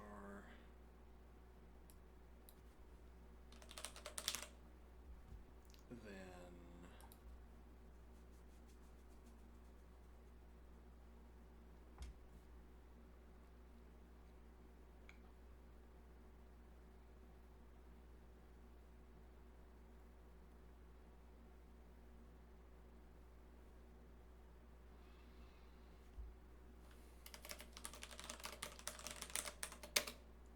string set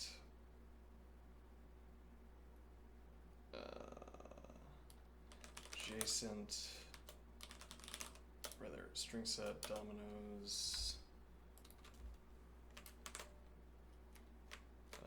Is that not correct? No, is that let's see, string set. Let's see, adjacent position to I guess active direction. Okay, and then call back to domino sweep true. No, that doesn't work. I mean, actually, in a way, it does work. It's just not maybe as efficient as we'd like because we have to put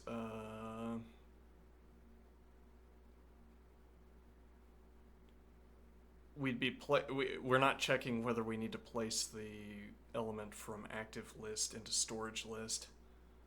We don't have to check that because the procedure looping back through will eliminate it.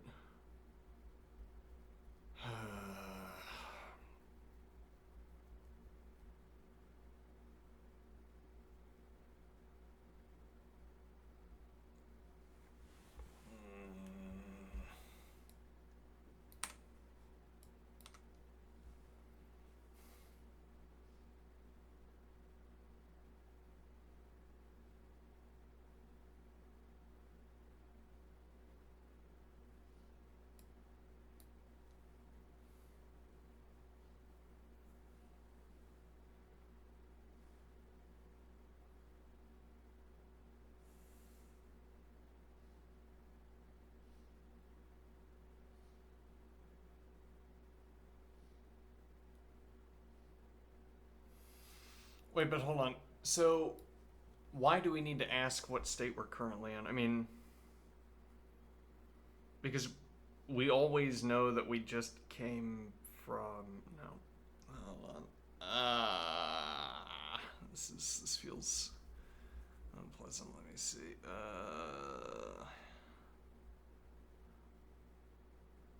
2 over char equals active direction. 2 over char.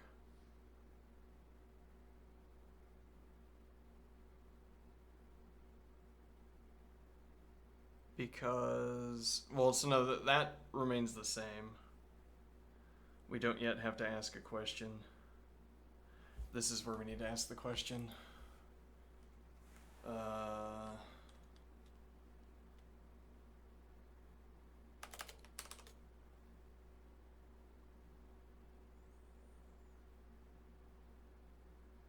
Let's get it working and then I'll do some editing. I want to get out of the horrible anxiety state before we fiddle around. Okay, so char equals active direction. What did I say? Comparison direction.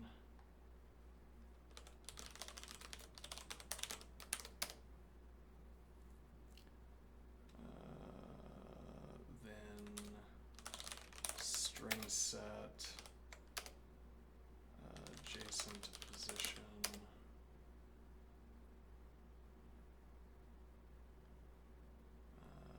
Active function and call domino sweep true function CDR. No, CDR active list position, and we don't put it in storage.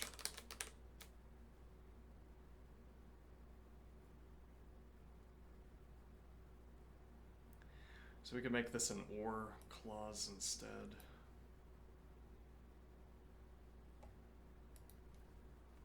Or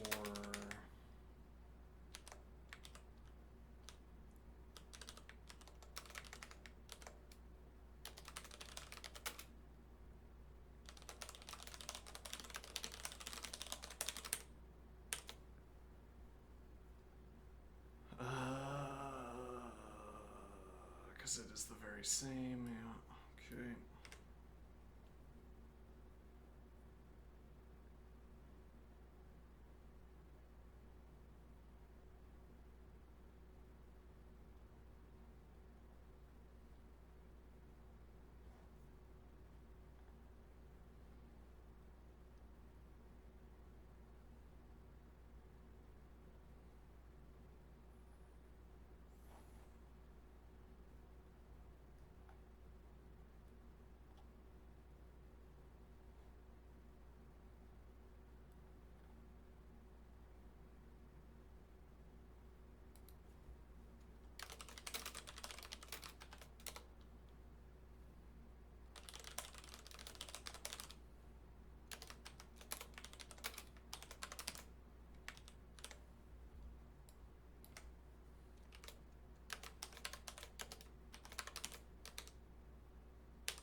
So we're going to want negation. Let's see. Now we have to put comparison char into every argument, position every suitable. This is a termination check. If char equals comparison char r L, then r otherwise L.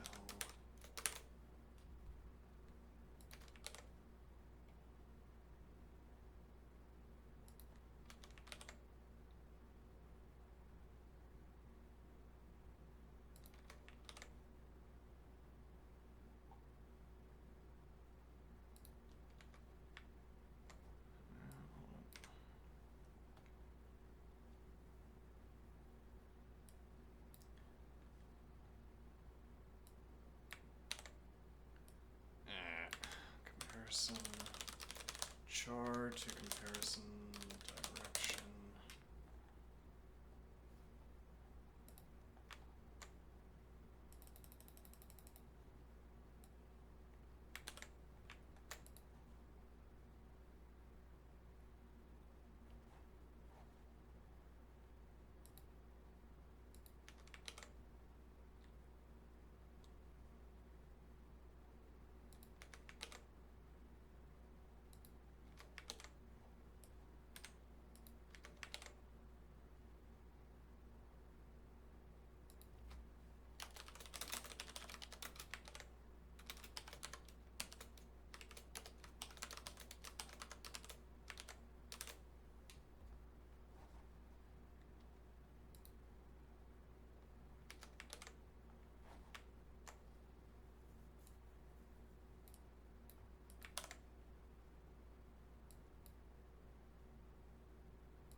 This should be exactly the same as up here.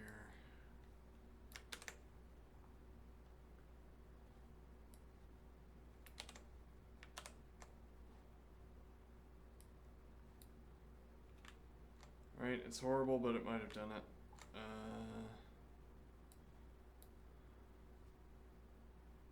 Okay.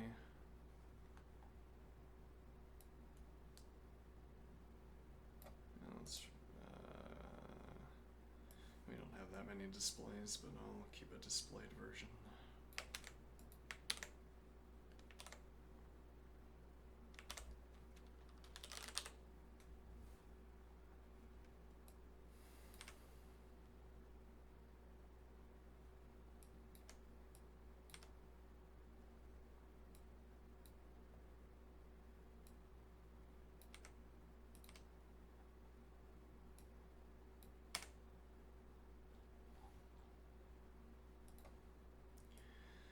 Alright, a scant 300 lines of code later, we have our solution, plausibly, maybe. Let's find out. Let's see.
Okay.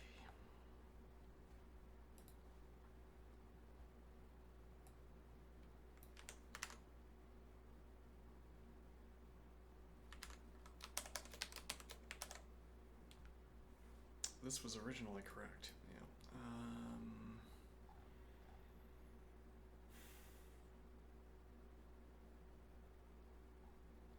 Our fixes have made this incorrect.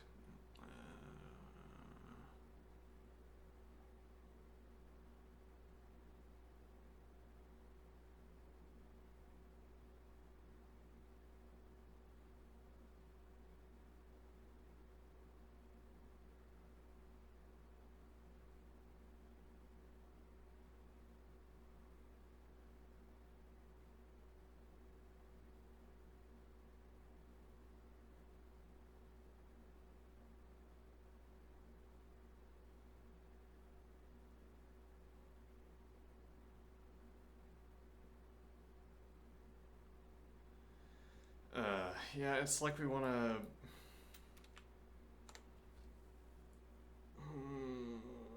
It's like we want to replace this dot with some symbol, some placeholder symbol, and then scan through at the end, replacing them back out. It's not just that strings are horrible, it's also that the things we're asked to do with strings are consistently horrible.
So this doesn't get borked by the left cascade, right cascade, or the pre-processing.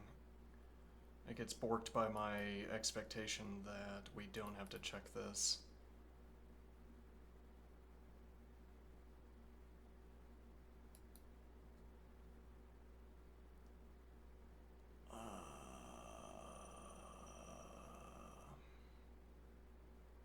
But this should be handled by CDDR, seemingly. What do I mean? If I look across the gap and I see something in the opposite direction, then I should be CDDRing to get rid of that element. So we have an active position here, and we have an active position here in the active list. Alright. We shouldn't. Yeah, but the reason we do is that we don't have this active element. Why don't we have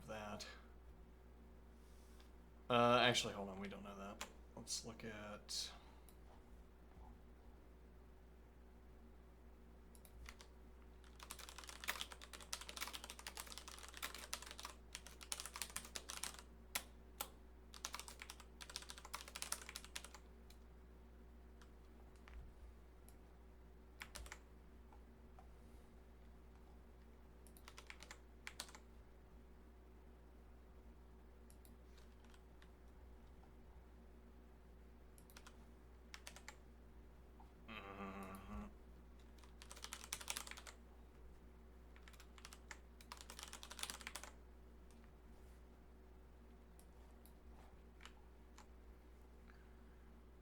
yes, we did know that, yes.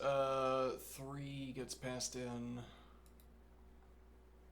Okay, we don't have... For 1...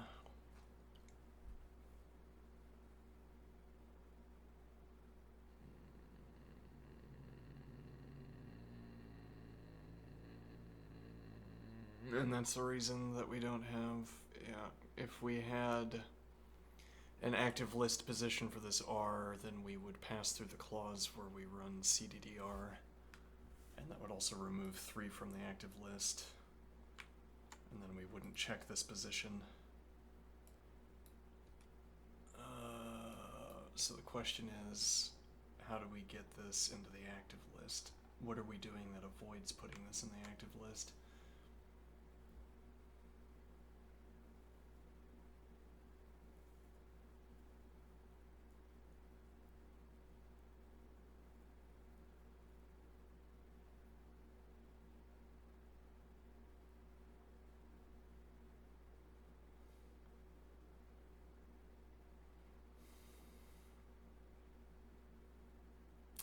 Less than position 3.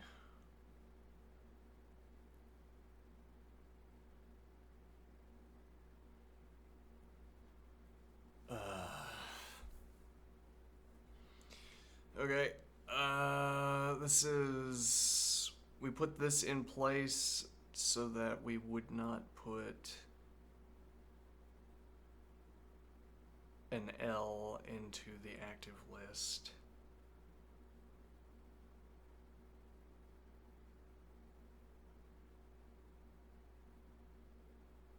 If I change this to 2, just as a guess. Okay. If I change this to 1 as a guess, that works, but I think this doesn't work for other reasons.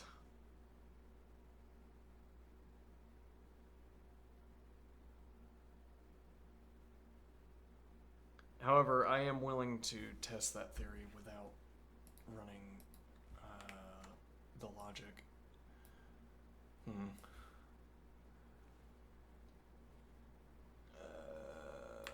see.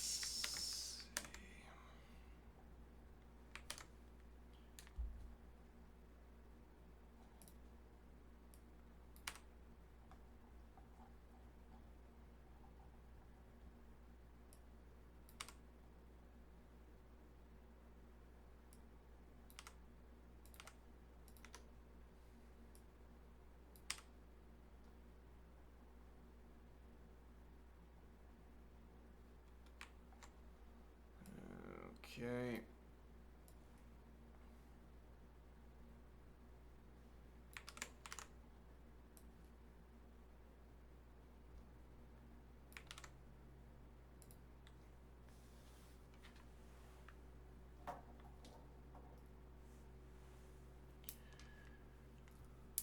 Well, let's see it.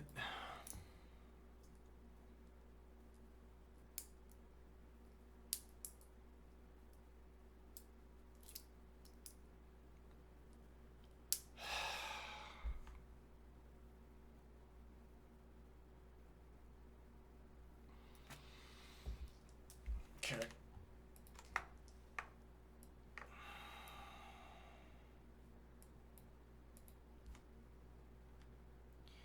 I mean, there's also the question, this might fail as well.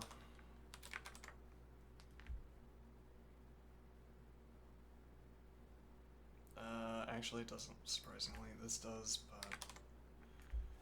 Okay, I will put in... This is like with the observation of... this is like with the observation that I could copy and replace, find and replace all instances of vector ref, string ref, etc. with unsafe versions to get free millisecond boosts.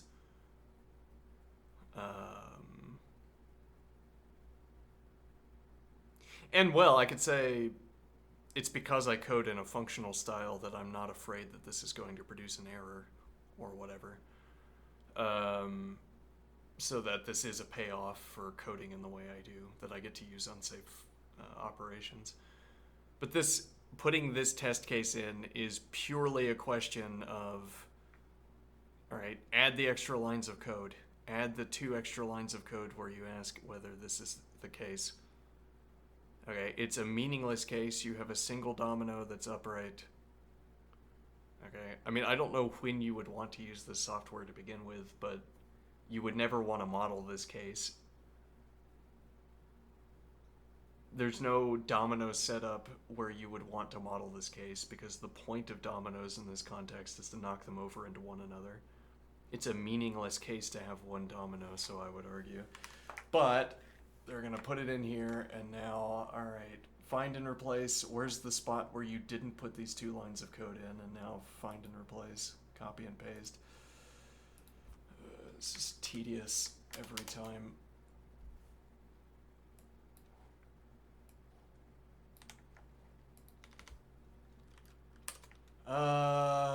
Let's...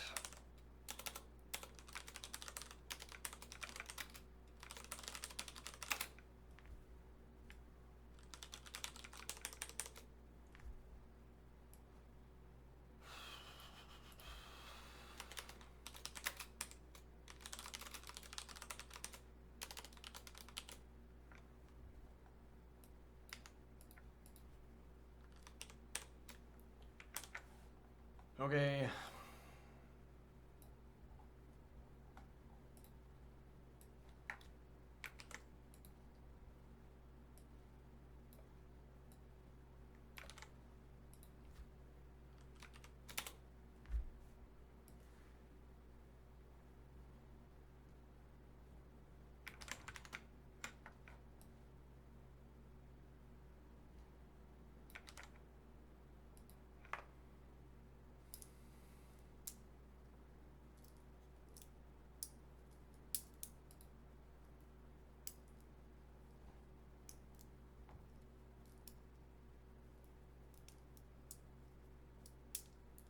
Okay. All right.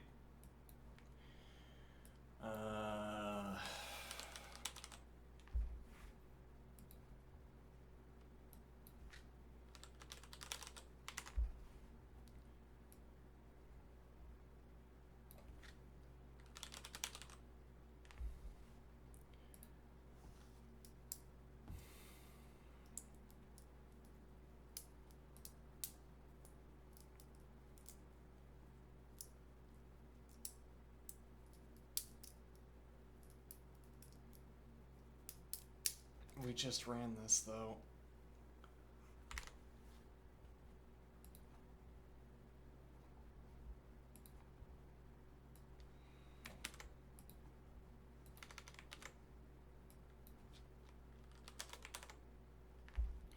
Did we not did we not run this just 5 minutes ago and we got it because I said if it's 1 that might be a problem. Let's see if it's a problem with 2, and then I typed in LR. I don't know, maybe I'm making that up.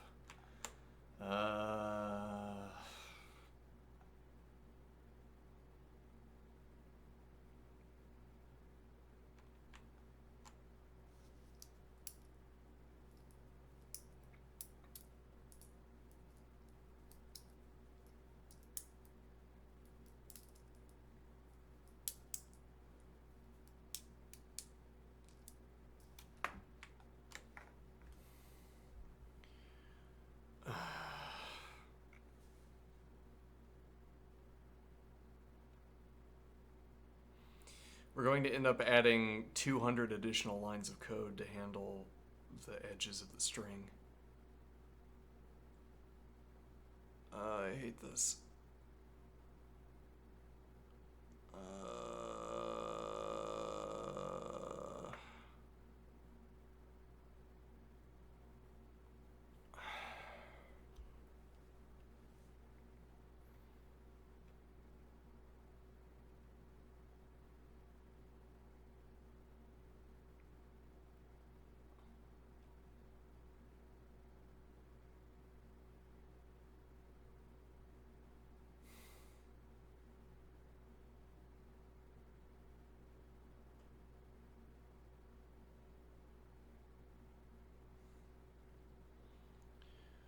The idea is that this would typically be handled by this 100-line sequence of code, except it doesn't do that in the case where you have a string with 2, as it turns out. I'm not sure it would handle with 3 either. Yeah, I'm kind of over-caring at the question at this point. Yeah, it looks like it doesn't work with 3 either. And it doesn't work with 4 either. Actually, this is more of an issue than I thought, maybe.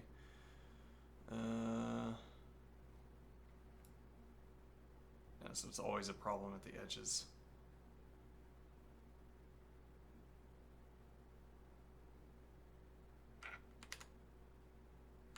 Is it a problem if I put a dot in? Yes. Alright, I want to throw these 300 lines of code into the dumpster and do it over. Because I hate this.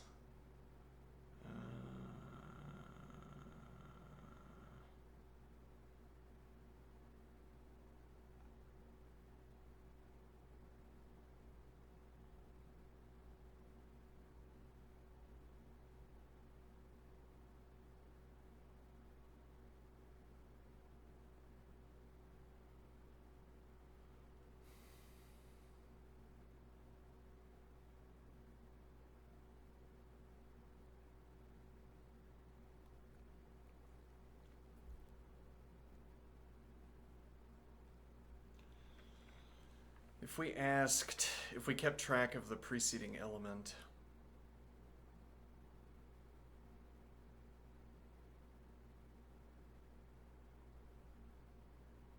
so we took a more active approach to asking what we have just changed.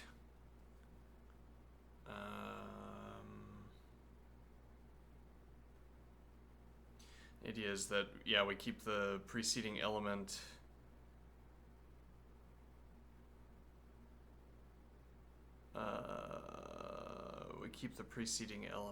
and we ask how far away that is from the current position.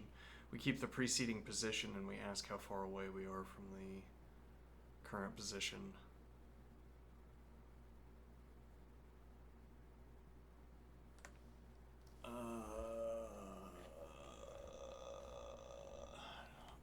Let's call this dumpstered.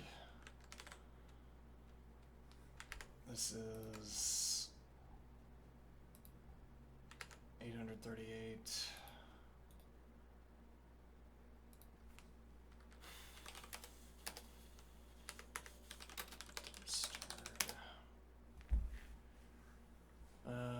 Alright, so what are we supposed to do to avoid this interminable sequence of edge case related errors?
The string copy solution is much easier.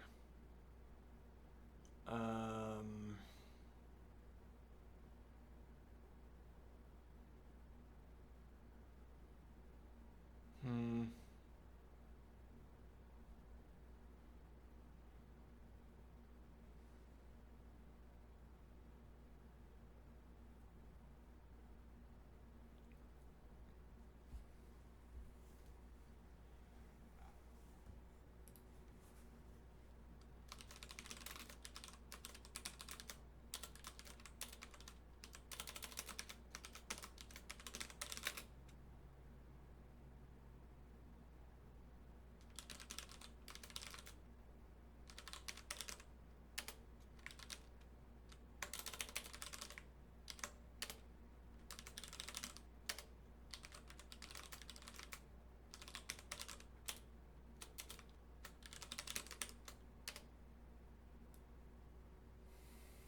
Oh, never mind, this would be 0.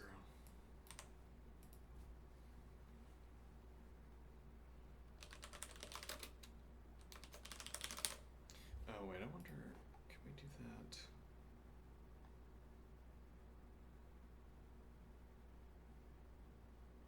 No, because we didn't set it up that way.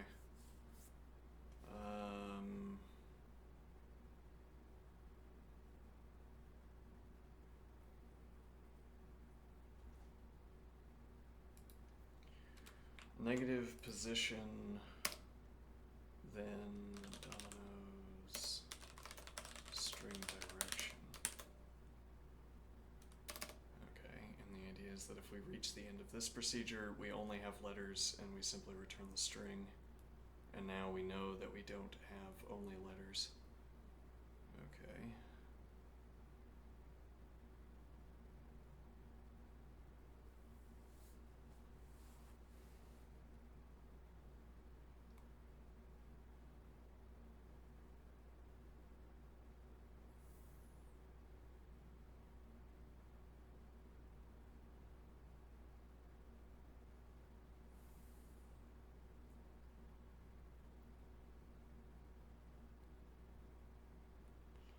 We know the direction we're sweeping in. Is there any additional information we could add here?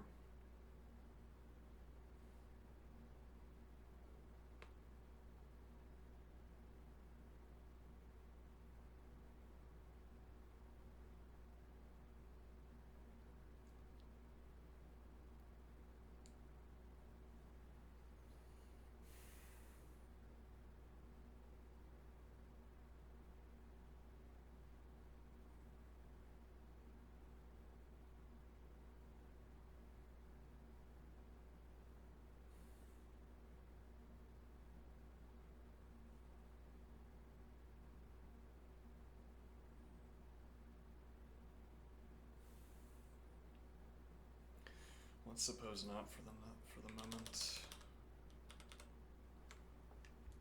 This needs to be an if clause.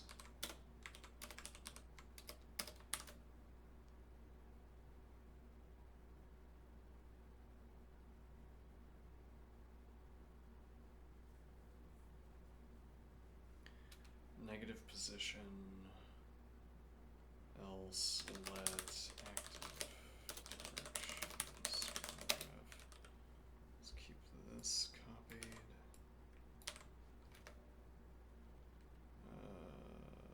Position.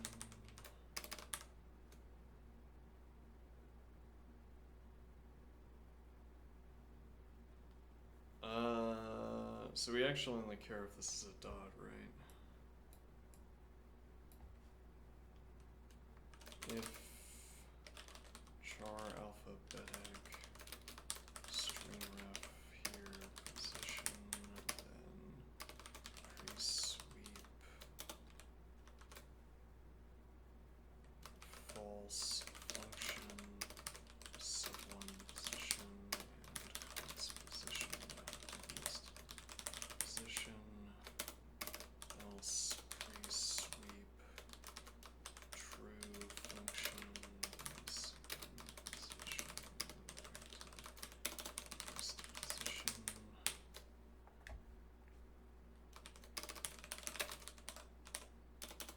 This should be mostly a copy and paste, I think.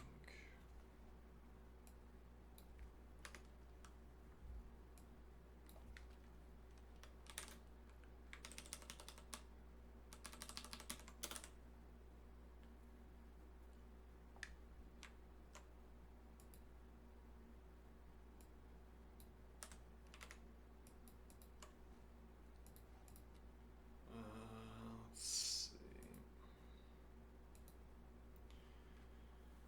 You know what?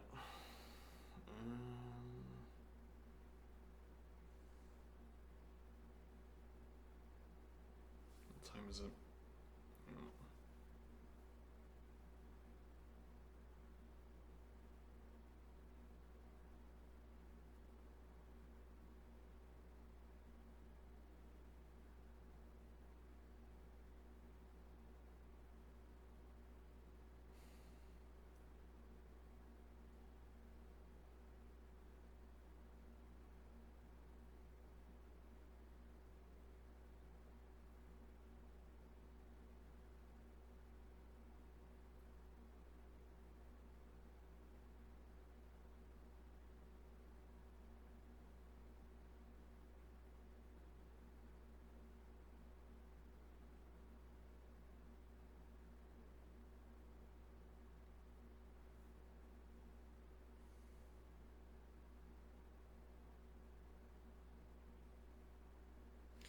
So we could do if car, if 0 car active list position.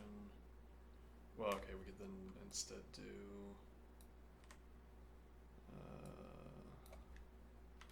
0 position.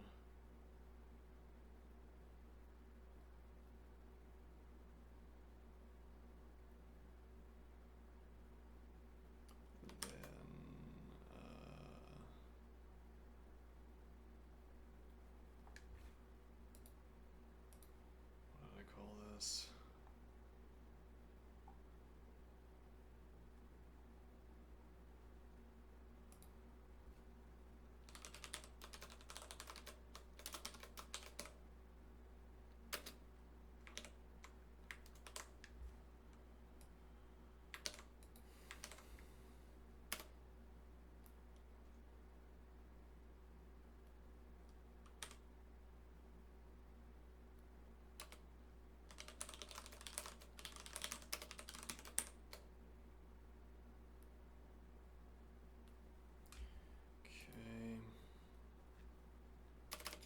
So now we have a guarantee that there is at least one dot in the string.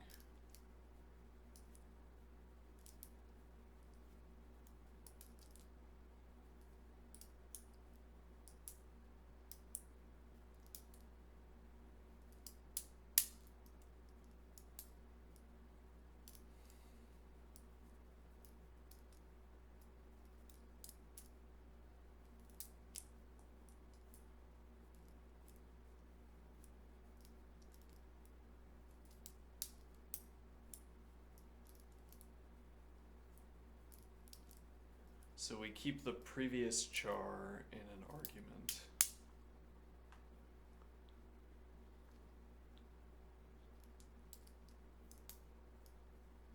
We keep the previous char in an argument, and we ask about that equality. Okay.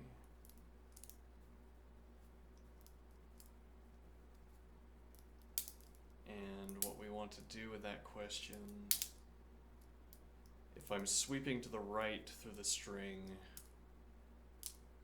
and I get a left with a dot to the left of it, and I ask what is across that dot, if it is either left or, well, no, I can always fill in that dot. If I'm sweeping right and there's a dot to the left, I can always fill that in.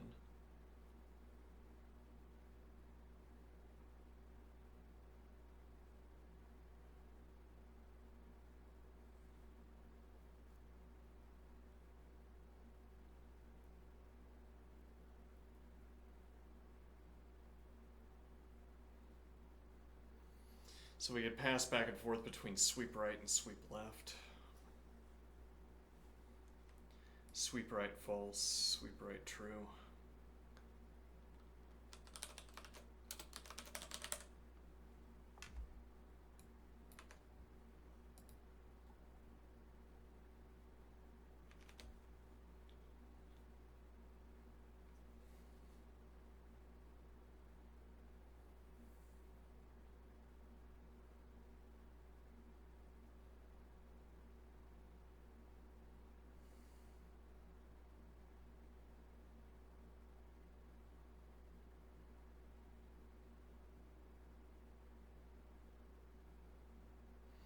So we can always pass literals.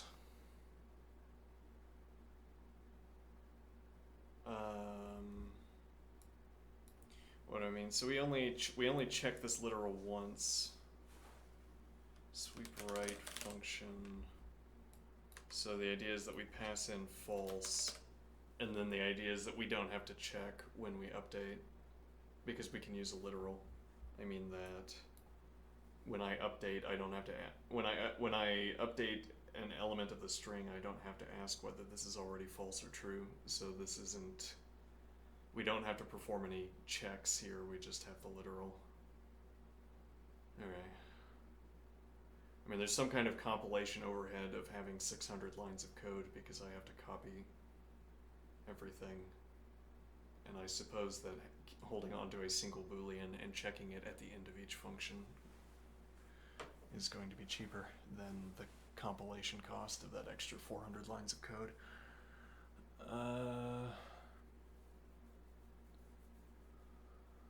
Sweep right function, and then sweep left, and the idea there is that, so I mean we could also encode that instead of having sweep right, sweep left. So the point is that having distinct sweep right and sweep left encodes, bakes in knowledge about the state of the procedure into literals, or rather, bakes the knowledge about the state of the procedure into the functions, and then what that means, how that cashes out, is that we get to use literals.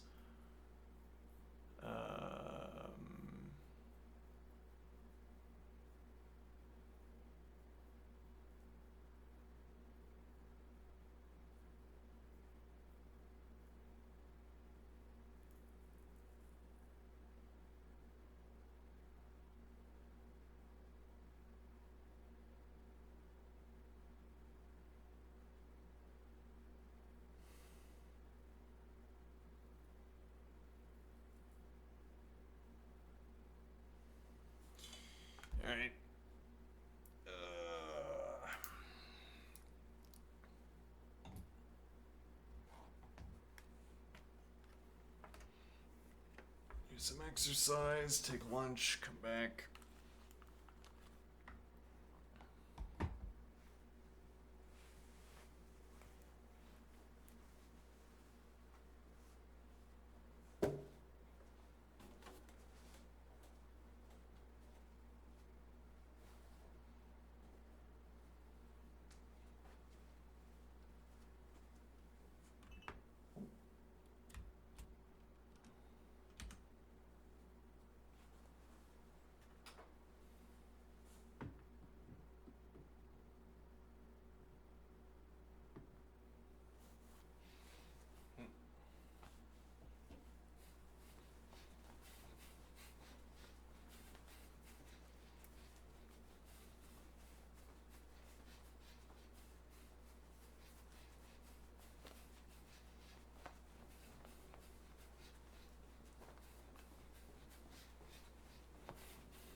And the other point about duplicating the procedure, it works fine if you do it at the very end.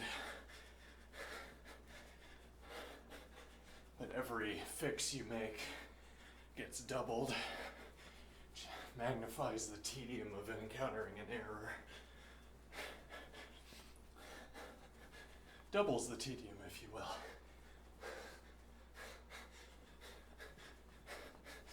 Now, it's not just figuring out what the solution is, it's implementing it twice. Well, it's not just finding out what the solution is and implementing it once, anyway.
Do some squats.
Distributing pressure, distributing exercise that I don't overdo anything. Overstress any muscle group, ideally.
Return after lunch,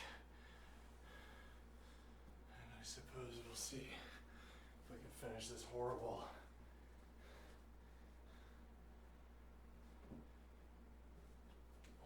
procedure. Okay.